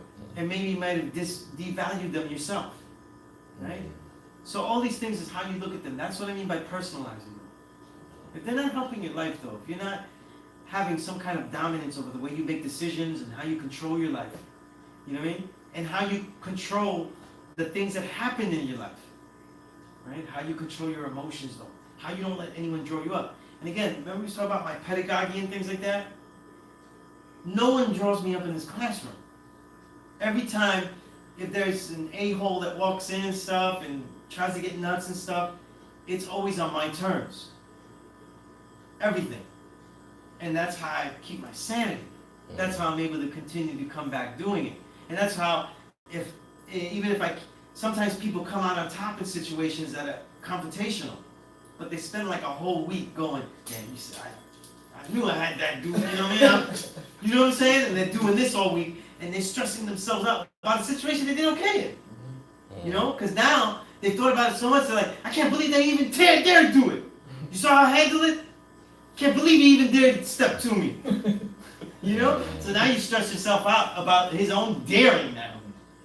So the thing is that I tried to let all of that go.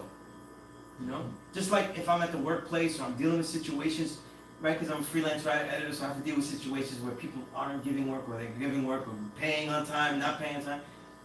I have to be like, those are the degrees. That's, you know, it's the color. That's what they do. You know, like, I have to learn to let things go. You know what I'm saying? That's not in my immediate control because I chose that way to live like that. You know? So, this is how you personalize the degrees. And that's what I mean. And sometimes that personal thing isn't, in the beginning, they're not going to go out to everybody. You know? They may not even go to me as I ask you, as the one that's teaching you through this. But they should go to yourself. You know what I mean?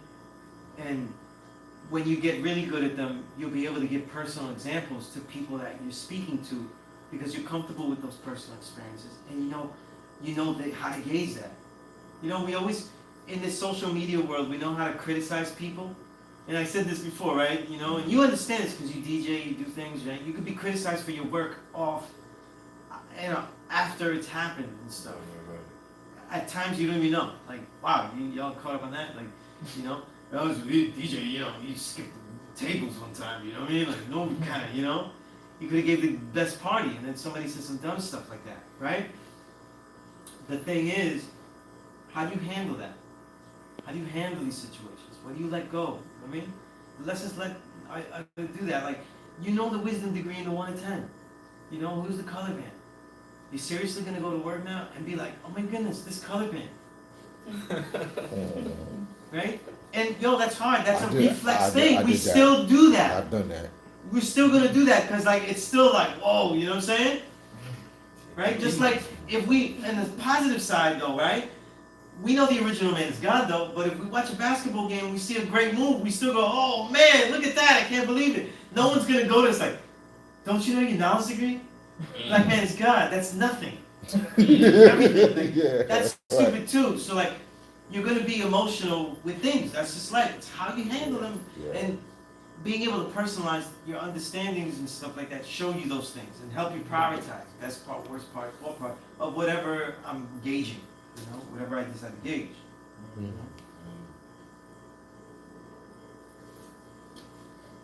And someone said here, anger is the punishment we give ourselves for others' mistakes.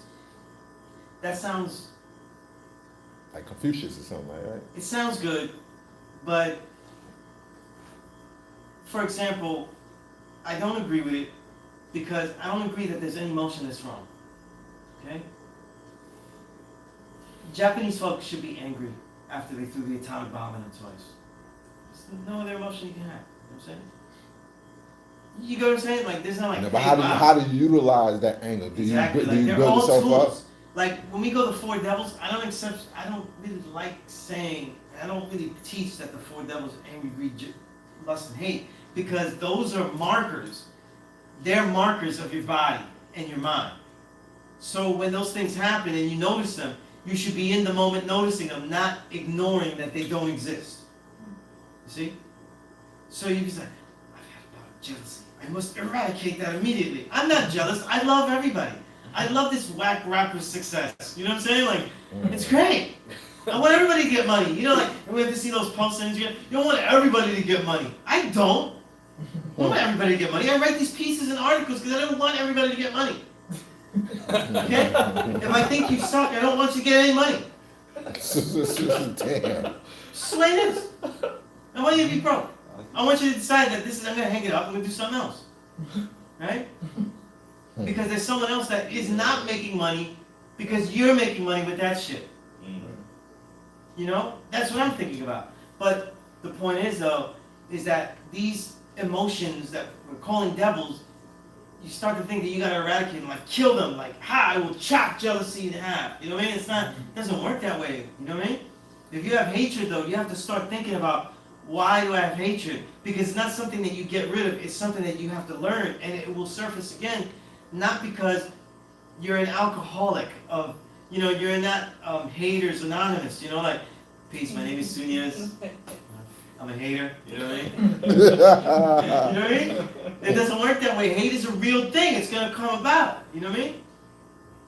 So you have to know, like, yo, this emotion, why do I have this emotion? How do I deal with it? How do I funnel things? You know?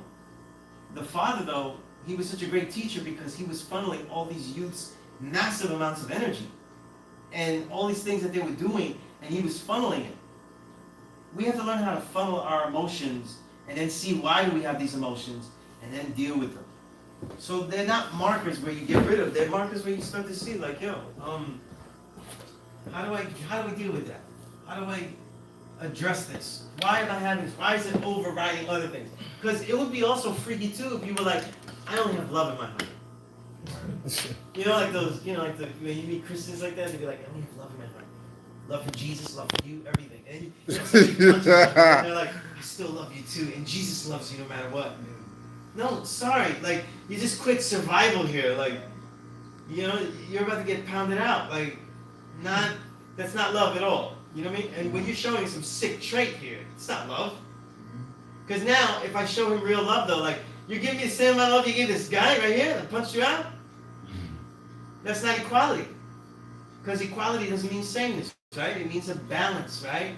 A proper, what I like to say, putting yourself in a proper position to deal with all things. So what position is that? So, if I was saying anger is the he said anger is the punishment we give ourselves for others' mistakes. Again, like, we're the true living gods, but it doesn't mean that everybody else is making mistakes and you're not making mistakes. You know what I mean? We're making mistakes all the time. We're making errors all the time. Don't get like in love with the knowledge degree in the 1 to 40 says the nation of Islam is all wise, does everything right, exact. You know what I mean? That is the nature by which we do things, the intent, the love that we take into these hells, but the hells have developed. The hells aren't given to us, they've developed. We develop these hells. We go to the gym and put those weights on there. We develop this hell so we can master it. We're the only ones that can master the situation. Right? So that means that if you said that anger is the punishment we give ourselves for others' mistakes, then it's like only other people are making these mistakes and we're getting angry only at other people's mistakes. That means that if we make a mistake, we're not supposed to get angry. If we even acknowledge a mistake, no, we should get angry, you know? And I can tell you, look, when it talks about like the effectiveness of hard work, and you know, I see my brother Infinite Mind knows that for all the years I've been teaching here, especially during the end of the year, right? And a lot of times in the beginning of the year, because it's the beginning of the year, I always talk about scheduling, about having certain goals met, achieving certain things for yourself, proving your word is bond to yourself. You know what I mean? Nobody else is going to know that you worked out all these days. Like, you're not going to go in the middle of the street and that's your pickup line. You go, you know, I worked out at least 5 days a week, you know, all year, you know? Doesn't, you know, not that cool, you know what I mean? I read about 52 books a year, you know? Smart.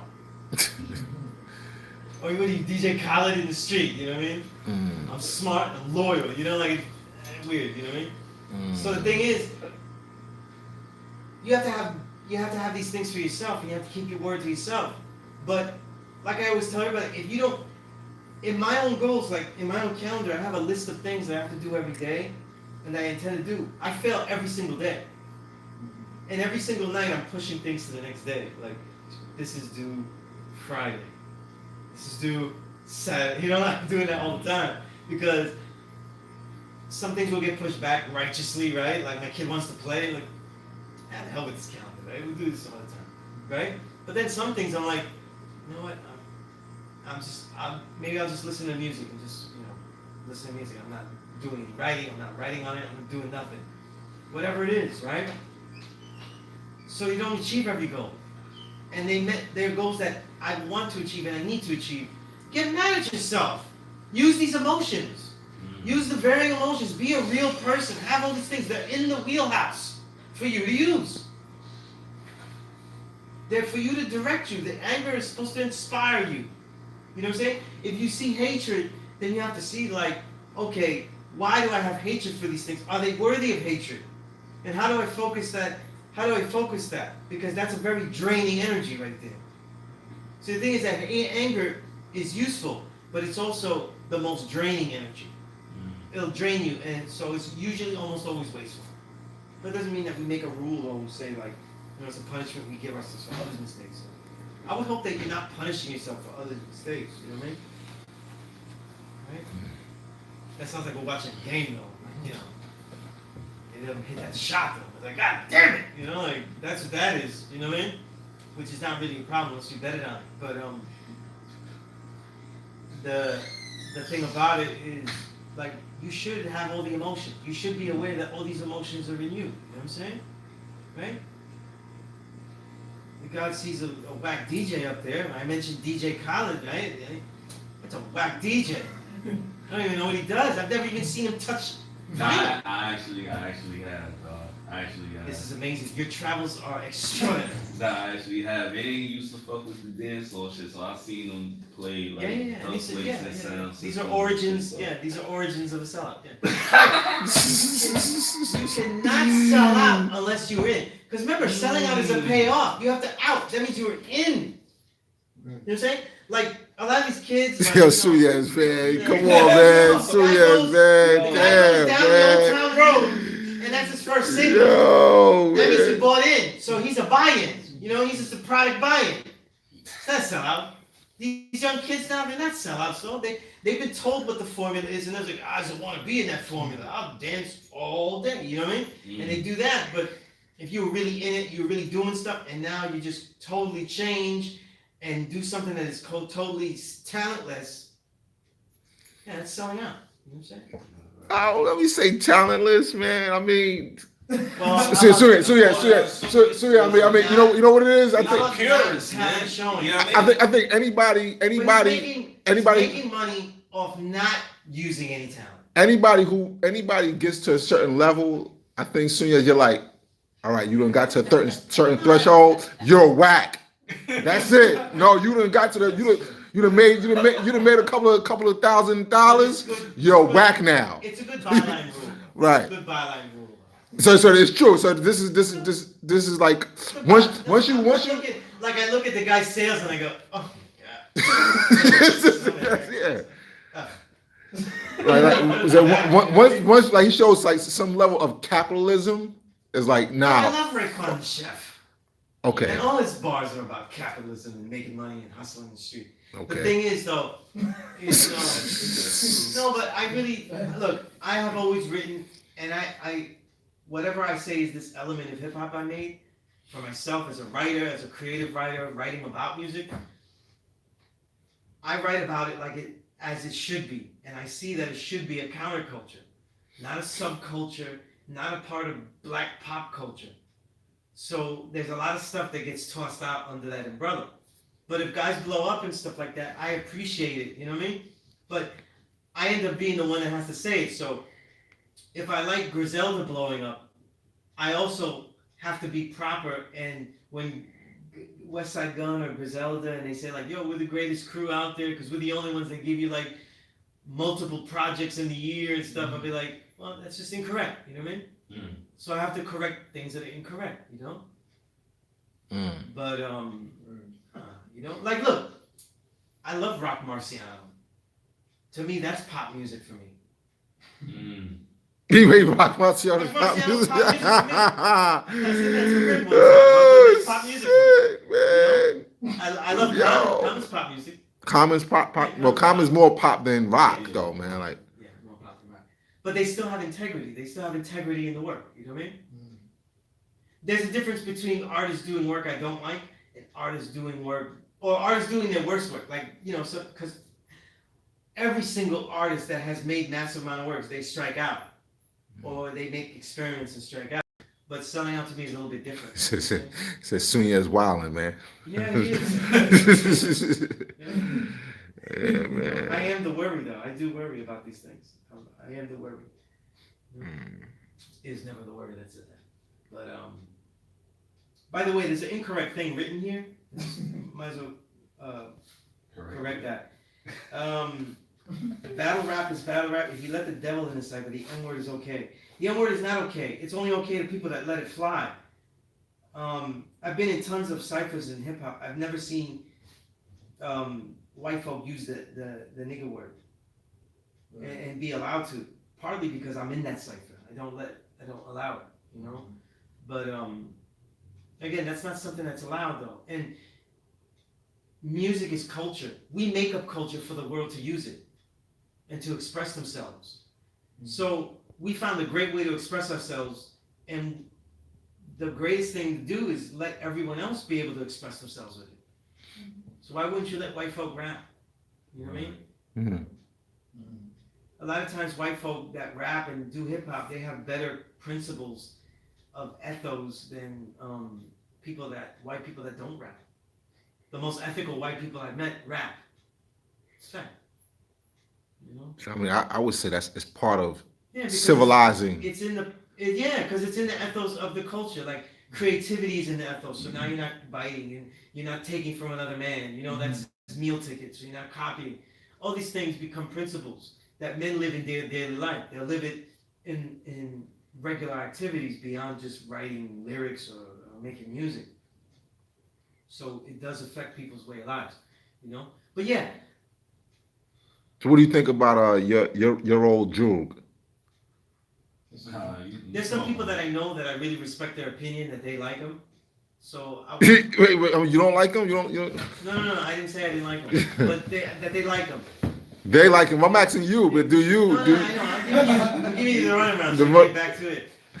I have a problem with somebody being advocated and people thinking that he sounded like someone else, because no one's ever read my stuff anonymously and said, "Wow, he writes just like Bones Malone," or "He writes just like Day Sun." You know what I mean? If me and Day Sun, if anyone read our work and someone said we sound like somebody else, who does he say that? They say it sound like Nas or somebody. Sound like Nas. And people swore Nas is in the DNA of a lot of rappers, man. Right. And remember, as far as white folk and in general, when the music is that old, even just Nas's career, after 20 years, people will learn how to imitate it, and he becomes a foundation. That's what I mean. Like yeah. Singing, everybody's gonna do Marvin Gaye. Like Nas gets it from Rakim. Every salsa singer that has a high pitch is gonna do La Voix. Frankie Ruiz is La Voix. And Cool G Rap. Or G Rap is gonna be foundation the way you rhyme. But so I do get that. So I don't know. I don't care for his music like that because I'm still on the fence. I probably have to meet him and talk to him and just ask him these questions. Yeah, so I guess so for you it's much more personal. It's a very personal thing. But as far as his talent level, though, his talent is there. You know what I mean? He's very clever. He's a great beat picker. He constructs albums, and I like that he rhymes about his heritage now. So that's really. He's like Russian or something, or Russian Jew. Russian Jew. So I like that because I think everybody should rhyme about where they're from, where they're at, what they're dealing with. Right? That's why I kind of like Eminem at one point, because he was like talking about like his mom. He made a cartoon out of his life.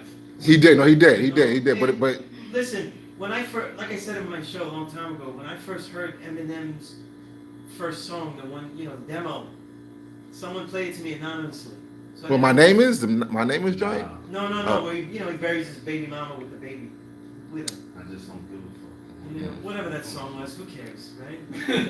But I heard that demo and I told him it was a white guy that played me the demo, but he played a lot of stuff, so I didn't assume that he just plays white people, right? He's playing me white rappers, and I was like, yo, this is a gimmick, you know what I mean? It's and then I didn't know that was him when I met him.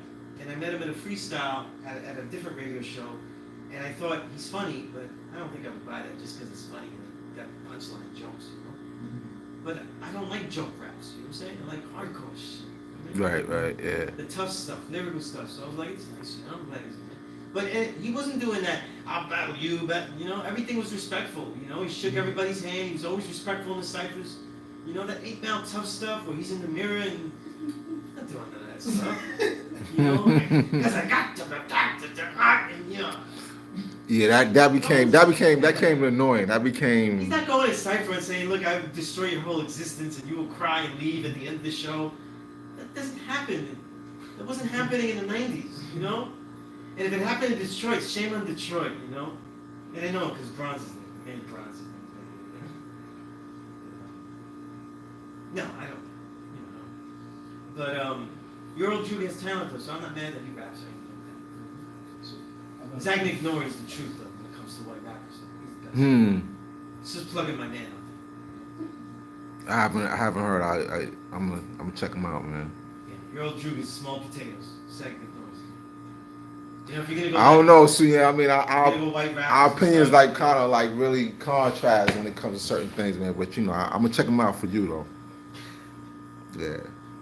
So I got a question, man. So Hold on, I want to make a note about the skating article I'm gonna write. Infmega's music. Yo, damn. Ah, damn. Sunez is known. Says that, and he makes the most boom bap quality you ever heard. I do. He talks so much stuff. I gotta like everybody. Next thing I got like a mumble rapper. I don't know what he said. You know what I'm saying? I'm like, yeah, that's great. How many times did he mention Molly? You know what I mean? Like, dope. You know? No, I don't listen to motherfuckers that mention Molly a lot. You know, like Sunez is known to hate good music. Probably people probably watching the video. Why? Yeah. You always hate it. Yeah. Hate it. If you look at my career, I don't really write about music at all. Very rarely. Very rarely. You know? And my book, Since Everybody's There, The Filtered Real, I don't write about. There's no articles about Drake or no chapters about, you know, negative stuff. Even negative things I say about Jay-Z or whatever. I didn't write about that. This is the worst out of pocket non.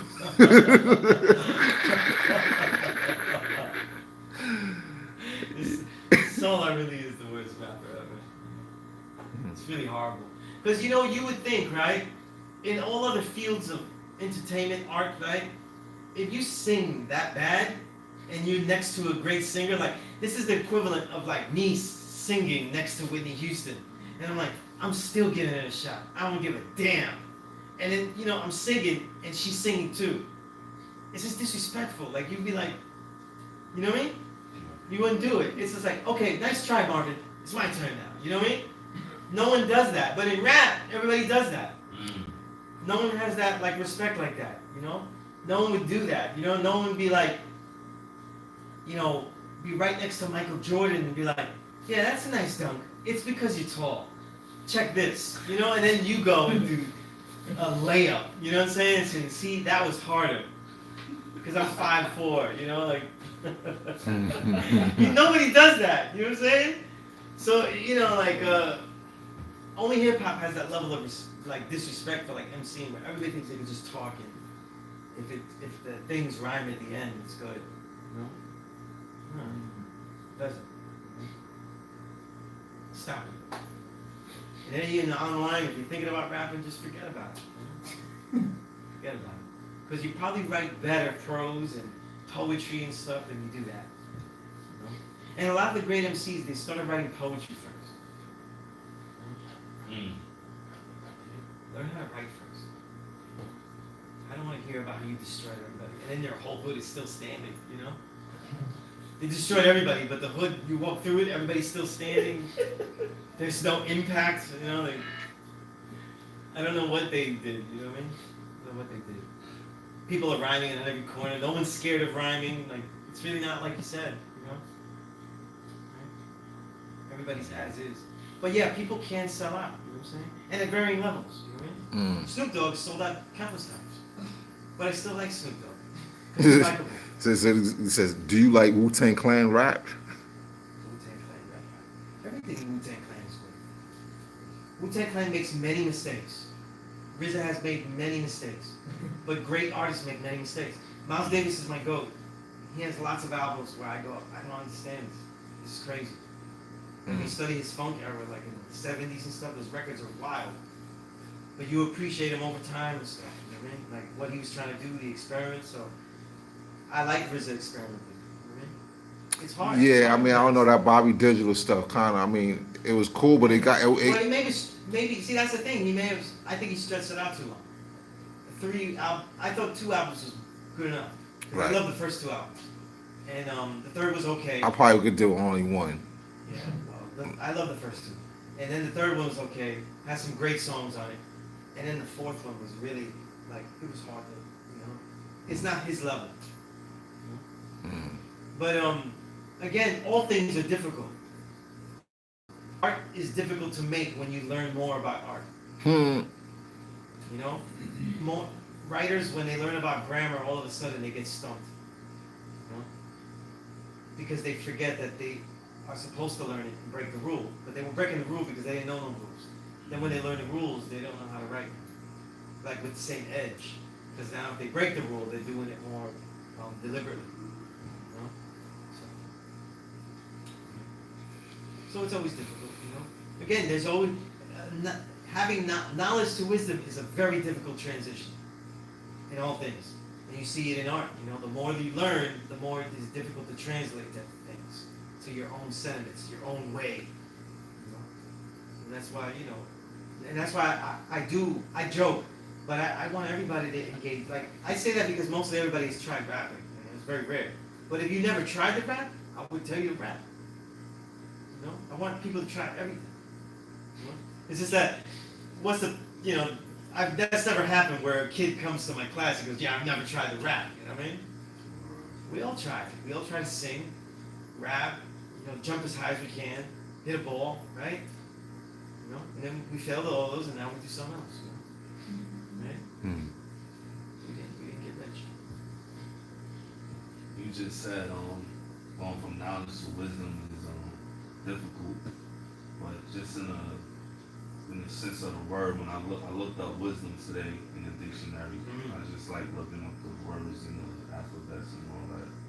And one of the definitions it said knowledge. So it's like wisdom is knowledge. Yeah, a lot of dictionaries just define wisdom as knowledge. So it's like, Because how do you break wisdom them is apart? knowledge when you see it. The typical technical definition is wisdom is when knowledge is being displayed. Because remember, you don't look at somebody and go, man, that guy's really smart. Check that out. Your wisdom is knowledge and motion. But if he engages in actions that reveal himself, just like an anthropologist has to study the works of people to see how smart they were. He can't look and say, they're smart. They're not there anymore. He's looking at their works and then gauging how smart they were based on what they made. Right? Same thing with knowledge. You can't see knowledge. You know what I'm saying? So it's not a pickup line, you know? Like, you look really smart, you know? So smart. It's not a pickup line. You can't use it. Hmm. Unless he's walking around with a book. You know what I mean? Like, hopefully you read it though, so you know what you're talking about. You go, that's a big book. You know? You read all that? But yeah. But my thing in this classroom is that I want you to find your talents. And by doing that, I want you to engage in everything. I want you to read until you get a headache. Mm. I want you to read like past your threshold. To test your thresholds about everything. You know, work out the body, see what you can do. You know? But I find like reading is like a muscle. Like, you know, I was reading the Yeah, Bible. You could stop for a few days and be much slower. Yeah. We actually like I was reading the Bible with the old English. Oh, it was horrible. It was horrible, but you know, it was like I get through it, but it's like damn, like that old English is that fucking like it's annoying. Like, you know, thus and thou and henceforth and all that shit. Like what the like, you know, like. But it's an exercise in language though. When you and you understand it, like when you read different books, you're kind of tapping into different people's language and their way and their culture actually. Absolutely. Absolutely.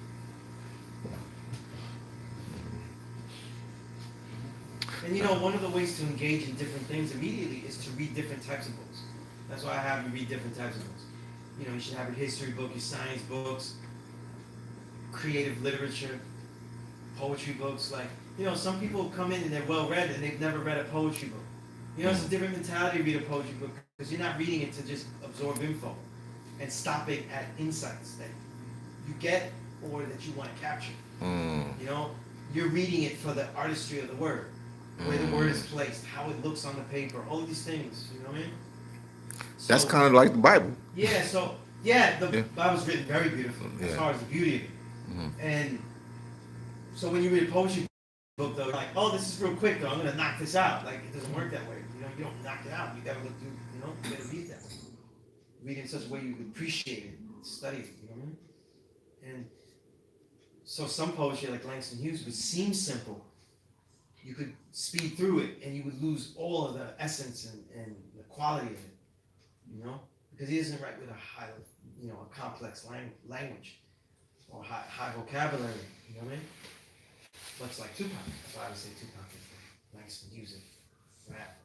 You know, speaking through all these voices, and don't copy that. Nobody copy that. I've already published that. So writing that shit. I wouldn't have said that on the stream though. You know, but yeah, they're not jacking the good stuff. I already put this down. But the thing about it though is that you want to try different kind of books. Like I talked about aphorisms. When you feel like you understand as a man thinking, then try the ancient Asian text and see how you analyze the way people have talked and stuff. You know, the way they presented the information back then. Old Sufic literature. You know what I mean? The poetry of Hafiz or Jalaluddin Rumi. You know what I mean? Right? What book do you think is the best history on Bodhidharma? History book on Bodhidharma? I didn't learn the best books about history about Bodhidharma. I didn't learn it from one particular book. I really learned it by reading the ancient text. So a lot of these books, so I would really mainly go to the works of Thomas Cleary, his translations of ancient text, because he gave great histories about Bodhidharma and that history of Buddhism.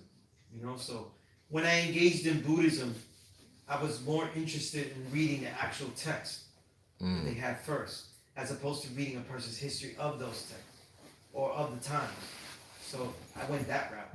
So I ended up getting history through the introductions and the backgrounds that are given in those quality texts. You know, so I would probably mention the Buddhist text translations of Thomas Cleary. But he's the best translator of ancient text, you know? Thomas Cleary, huh? Yeah.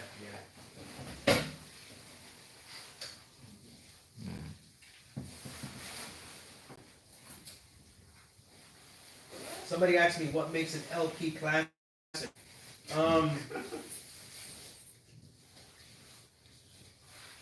It would help though if it was pioneering, if it was undone before, but not every classic is pioneering, you know? Right. So in the last decade, I consider the majority of works that Ka did to be classic. They're undone, you know? No one has rhymed like that, no one has made music that way in hip hop. But also too, you could also get confused with classic because now lesser music blows up. So like Kendrick Lamar's albums are considered classic though, but it's only because it's the best work that everybody knows about. You know what I mean? But it's really just a middling record among the best stuff. You know? Scores 15 again. 15 again. Killing motherfuckers, yo, this guy, man. Kendrick Lamar is Lou Williams in my NBA, you know, my MC NBA. Yeah, Lou Williams off the bench. He's gonna get come some on, points. man. He's not, but you know, he's Kawhi Leonard or he's, you know, he's LeBron. He's not, you know what I mean? Ka, Rock Marciano, Spit Gems, Napoleon the Legend. These guys made work that was insurmountable. You know what I mean? But in an era now where there's so much work, the work that everyone gets and influences seems to be the work that is considered classic. You know, so we have to make a range for people that say what is quality and what is the highest quality. So it's very hard to pick a work. Some of these works you've never heard before. So it becomes something that is very difficult to judge. The easy classics are the ones that kind of were able to get in there. So to me, a classic would be in the last decade, because it's a hard question. Sean Price's Mike Tyson. That album influenced every single underground rapper, and I know because I'm there everywhere. You know what I mean? Every MC that rhymes hardcore in Brooklyn, and the resurgence of hardcore MCing is because of Sean Price. And all them beards that everybody got though came from him. Nobody was rocking beards until Sean Price. Actual fact. Beards and polo. That's why. You know what I mean? Beards and polo. Yeah, nobody's like that. Reloaded what he did. Very nice to meet you. You know, I would definitely consider that. You know. Peace, man. Peace. I mean, I don't know if I would pick something from people like Napoleon the Legend or Spit Gems, but any one work or their Still best gotta work go with you, would be in there. You know. still gotta get with you though, man. We make time though, man. Yeah, yo, God, hit me whenever. You still got my mouth? Rome Streets, Same number? Ito. These are guys that are making classic level material, elite material. Maybe over the weekend I Right. hit you. And we just kick. Again, it becomes difficult. What about? I'm still talking about this shit. What about Planet Asia? Planet Asia, no, Rome Streets is dope. Rome Streets is dope. Right? No, yeah. Rome Streets these is guys dope. making elite level. Yeah, Planet Asia makes so much stuff. yeah. You can't say an LP is classic because he's made everything of the same high level. Because now you can make more work. So Yeah. now it's the work that you would say would be the best primer that you would give. Like, what would I give to show you Planet Asia?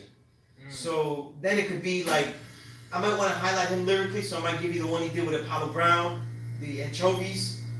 I might give you where I think where he became great to legendary. I think where he started being legendary. I always tell him it was once he did that album with Muggs. For some reason, he just shot out the box right there, and he's been incredible since. I would consider that a classic because of what it did for that MC. You know, like they become signature works. Right. You know, signature works. Because if you're collecting music, you want to collect the best MCs, best producers. Then you would go to their signature works. So the terms of classic, like, oh, it's a classic because everybody likes it, or that doesn't exist anymore. It's too much music, and too much good music isn't in the mainstream. So, and listen, Lamar and J. Cole are average MCs in the spectrum, you know, especially J. Cole. Come on, that's a snoozer. He's got some good stuff, but. Yeah, I think. See, with those cats, but like a J. Cole, I think he does a lot of things that are contrived. Like But in the scheme of things, it's just regular retro. You know what I mean? The records of Griselda's best records are more important than anything J. Cole's made. Hold on. What did I miss? It's one. When you go back to the 2010s, though, Fly God, I didn't like Supreme Blind Tell. It's a sloppy record, but it's important. The Griselda album they just released right now, right? Those are better records than J. Cole. They're more important, and they give a resurgence. Well, to I don't know. Well, okay. J. Cole, maybe, but Kendrick, I think he speaks to a wider audience in his music, and he's like a lot more experimental. So I like him in that respect, but he's not very lyrical. You know what I'm saying? Have an ear for J. Cole. All you have to do is read the lyrics. They're not. J. Cole. I mean. Well, look, I think ears. It's millennial ears. Every time they hear something, like they see LeBron make a play, he's the GOAT. You're reinventing the wheel. There's very little that he says that is next level. It's just well done. He's a retro artist. So is Griselda. That's why I compared the two. Griselda is a more powerful retro artist. Mark Marciano is not a retro artist. He's progressive. He's pioneering. You know what I mean? We need that. We need that progressive pioneering artists because there's a lot of. I think that's what's suffering in the music is that people are just doing things over and over and over Somebody and asked me over and about over. Eminem brilliant about Peace God. Eminem, he's a rhyming auctioneer. I don't go to auctions. You know? I don't go to auctions. I don't go. So I'm not into Eminem at all. You know what I mean? I think Eminem deserves to rap because of his skills. but he gets so much love for having a very limited technical skill. He said rock ain't that nice, average. No, rock is. You're not. I'll tell you, you're not listening very well. Yeah, I mean, no, yeah, You're no. I'm gonna tell you though. absolutely- I'm gonna be honest with you. This I'll last, tell you who wrote that. You are not listening very well because you're not listening to the cadences. You're not listening to the way he picked out pockets in music that weren't even there. You're not listening to how he affected every single MC that came after this whole decade. And the most progressive artist, who I say is Ka, is directly taught and engaged and brought forth because of Rock Marciano. There's no way. yeah, like, but that's it's your, like that's your, listening- that's your, No, but I'm saying that's that your palette. That's your palette if- though. It's like, no, but I'm saying it to him like it's a Thelonious Monk record. You were hearing lots of dissonance, or it doesn't sound that good, or it sounds regular. Then you're not listening good enough. I'm just saying straight up, you're not listening good enough because you're not hearing. No, because rock is nice. You know, I think to You're me, missing it. the You're literally missing I just don't like the way those Yeah, samples, he's right. the way those samples have been chopped. Yeah. I can't say I appreciate it because I like to chop them a little more. I like it to be sound a I little mean, the more. Rosebud's Revenge 2, he didn't do any chops. He just found crates. Yeah. It was But I'm like saying, even on okay. those records, the way he's rhyming, he's not rhyming in any pocket, in the groove pocket, in any of those pockets. He's rhyming outside of it and going back in. Other MCs have tried it though, and they can't even do it. So it's influencing everybody to basically rhyme off real music, and it basically gave a resurgence to the quality of the music because now people think of music differently. They sample the quality of the music. In the early 2010s, the best records were using the same drums all the time. It's true. After Rock Marciano's, after Reloaded, and after Brief Pedigree, they started to sample real music, and now they made it about the groove, which means that they could put different drums, and the MC wasn't just saying, give me something that knocks, and then you just give them Hihachi or Melvin Bliss and throw it out. So this is a big deal, you know? It's a big deal, you know? Yeah, and whoever said Monkey Bars, yeah, Monkey Bars is that record that started that, you know what I mean? You know? But I think the pinnacle of Sean Price, his peak was 2012, like, and you had to be in New York to see it. You had to be around those shows to see the way he was performing, the way he was leading a legion, you know? And this links up with low-life culture because he was carrying the low-life banner. So the way we dress, the way we look, the way we will be, the way we promote ourselves, the way we will be just black men. Sean Price was at the pinnacle of that manhood that was part of that resurgence, you know what I mean? I mean, it can't be understated at all. You know what I mean? You know, I don't know.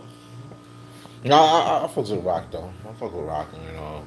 I remember Yeah, OC is dope. Yeah. Sean Everything P. OC is dope. Sean P. definitely took things. He brought the rawness back. Yeah.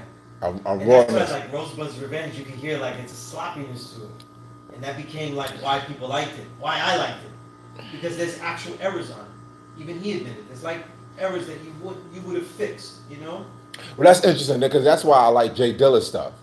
Yeah. Jay Dilla's stuff is because it's raw and like you know, listening. I listen to every time I get on the train now. Like for the past month, it's like donuts. To me, of the producers this decade that have the best drums, they're usually addicted and influenced by Jay Dilla. You know, because Jay Dilla was really great at working drums different. You know, he really was dope. Because he has an influence. Because all those beat tapes of Jay Dilla came out after he passed away, so. Right. People didn't really have those. Like us in the East Coast, we didn't have all that like that. We had some, because I was collecting as much as I could, but I didn't have. I never even knew all of that was out there. So, like my Jay Dilla collection, you know, ballooned after he passed away because all that stuff wasn't available. Regular like that. Stelly's okay. That's a regular, you know. He's a starter, I guess. You know? These guys don't make music that. People keep asking about Black Thought. No, Black Thought is nice. I like Black I Thought. mean, yeah, Black Thoughts. We're talking about legends, though. That's a legend. You know, Yeah, it's a legend across now into third decade. Like, it's a legend. Yeah, Black Thought is definitely. And if somebody says he's a GOAT candidate, if you tell me he's the GOAT, I don't argue at all. I want to hear your argument, but I don't argue against it. He's a GOAT candidate. I seen him perform at least 5 times and gave me a show different every single time. Yeah, it's MC. That's MC. He's the only MC that I would go see again because he's gonna do it different. Whereas I'm lazy with other MCs, even my favorites. You know, probably the only. He's one of the handful of MCs I'll go see again. You know? Others you could scratch it off your list. You know, even legends. Like if you saw Rakim a couple of times, you're good. Yeah, that's it. Yeah, right. Yeah, right. But Yeah, Rakim doesn't give a. Rakim. Yeah. Rakim is dope. I mean, I love his Yeah, music. I love this show. I think he has a great aura when he rhymes on stage, and he's mastered his set. But over time, but Black Thought is just different. He gives you a special show every time. I think you mean. I know you don't mean La Lupe, the legendary Cuban sonera, right? I think you mean Lupe Fiasco. Lupe Fiasco, I don't like his music. I don't like his music either. I don't man. like his music at all. I don't like him. Like, sometimes it's jarring to me how shitty the musical quality. You know, I don't like it. But as an MC, he's dope. You know what I mean? He's dope. You know, and he's obsessed with song making. He tries to make songs that go beyond and above. So he's one of those progressive artists. But you know, yeah, I just Lupe, don't like the yeah. package it ends up in is not really listenable to me. Right. I agree. Or at Yeah. least we could agree on that. Yeah, Yeah. Black Thought's the best MC from Philly. That's not. That's easy call. But since this is God's and Earth Cypher, you should be checking out the god Ralphie Reese out of Philadelphia. Ralphie Reese, 2 eyes on Ralphie. Right? Ralphie Reese, Vinny Vendetta. I mean, you know, we can say who's the best and stuff, but check out the gods. Ralphie Reese. You know what I mean? So what about MF? What about MF Doom? Like Lord Hashem, same MF Doom. Yeah, I'm MF Doom. I like. You know what? He had to grow on me, like because I thought he was kind of like. Yeah, like boring, what kind of boring. What trying to say is that he missed the boat on a legend. Yeah, So man. Yeah. Nah, I just thought he was boring to me. Like there was a boring side, you know, like. Yo, Doom is a cult figure that is well deserved. Well deserved. And I remember I tried to write. I think that's because of his consistency. No, more so. Yes, the consistency more so. And also the lyricism, because he consistent lyricism, like because it's basic punchline bars. He came back with basic punchline bars to another level, and he made really cleverness. He took cleverness to a new extreme. But it's his body of work that makes him legendary, not any one song. I could say. Yeah, but if you're listening, you can say one song. You can say all caps. You can say songs like that. You can say phasers. You know what I mean? I don't know, man. If you're a Doom head, if you're obsessed with Doom. I'm not a Doom head. I'm not a Doom head. If you're obsessed with Doom, yeah. You could say, you know, hey. You know what I mean? That blew me away, hey. You know when I heard that on Stretch on Bobito. You know what I mean? But I tried to write about Doom in the major magazine I was at in 1999, and they laughed at me. And I tried to write about him after he blew up and he was at his peak in 2005, and they wouldn't. They didn't go for it. So he didn't get a write up in a major magazine until Double XL in 2006, and it was only like a quarter page. So nice work, hip hop major media. You failed again. Right? Yeah, but I would say Doom's a genius. AZ's a legend. You know? AZ is better than his body of works. Okay, I could go That's for that. how good he is. He's better than his body of works. But you know, we're talking about Wu-Tang. A lot of Wu-Tang MCs are better than their body of works. Yeah. You know? The only overachiever I think in Wu-Tang is Master Killer. Because he makes works that you don't think he could make, but he makes great albums. Yeah, Master Killer, man. Like I like all the Master Killer albums. All of them. I'm really a fan of all of them. Yeah. You know? Whereas, So who would you say is the best out of all You-God of them? is everybody makes jokes about You-God, but when he's an overachiever as well. Okay, I can Yeah, get. he's an overachiever. That sounds a little bit like a backhand compliment though. Like I know, right? a little bit like. Can I fix that? Yeah. I mean, No, it's just that I think that he makes a lot of bad records. That's just a fact. He makes a lot of bad records, but when he rhymes, he really can rhyme, you know? That's what I mean, though. Like, when he really, you know? Because on the Wu-Tang albums, I like his verses on Wu-Tang albums.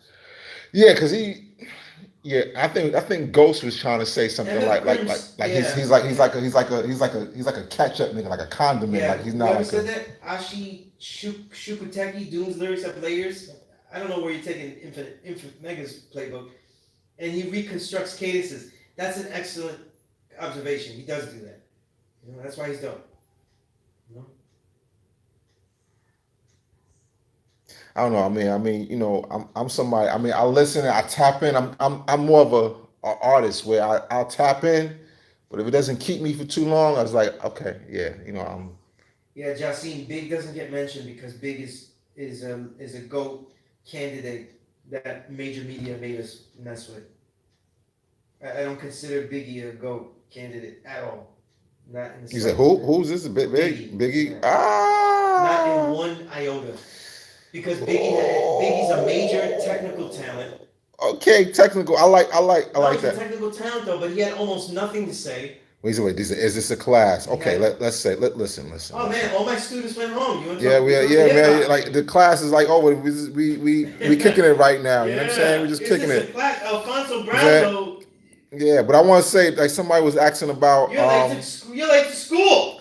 somebody was asking about brothers in Big L. Yeah, Big L. Chi-Town, in Chicago. Allah Born, Allah Born Supreme, and Jihad is out there in Chicago. Yeah, Jihad. Also, Jihad has a book that I edited. Okay, yeah, It's a great work.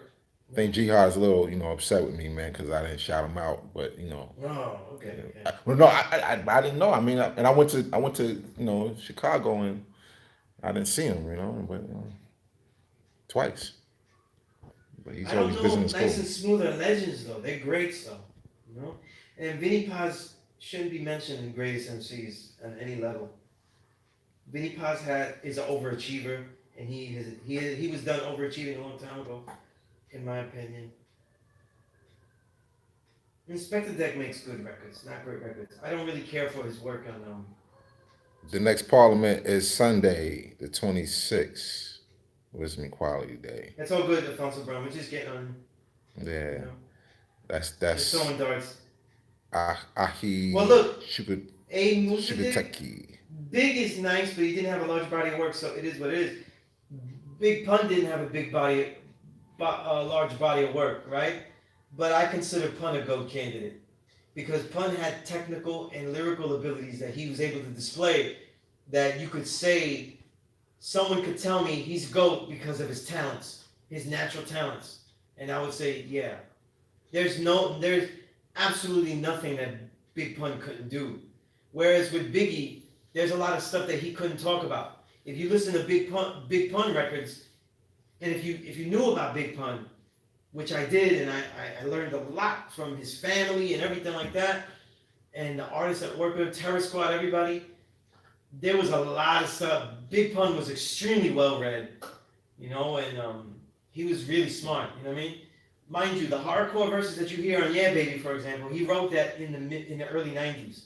So technically, he would have been a pioneer in hardcore if that verse was dropped before Gravediggers. Okay, Brilliant Yeah, Allah. Infinite Mind is in a class by himself. Brilliant Allah. And Savior Seed is a Angelic god Army, named salute. Infinite. Infinite is out there. Angelic Army, There's a one of my pretty favorite albums. piece cipher out in Savior Seed. So yeah, get in tune with the gods. They out there. Let's see what else we got here.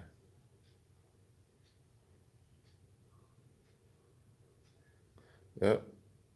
So, all right. Well, I'm gonna sign off and return a couple of calls that I got while I was on the live, and I'm gonna say peace. Peace. Peace. Peace.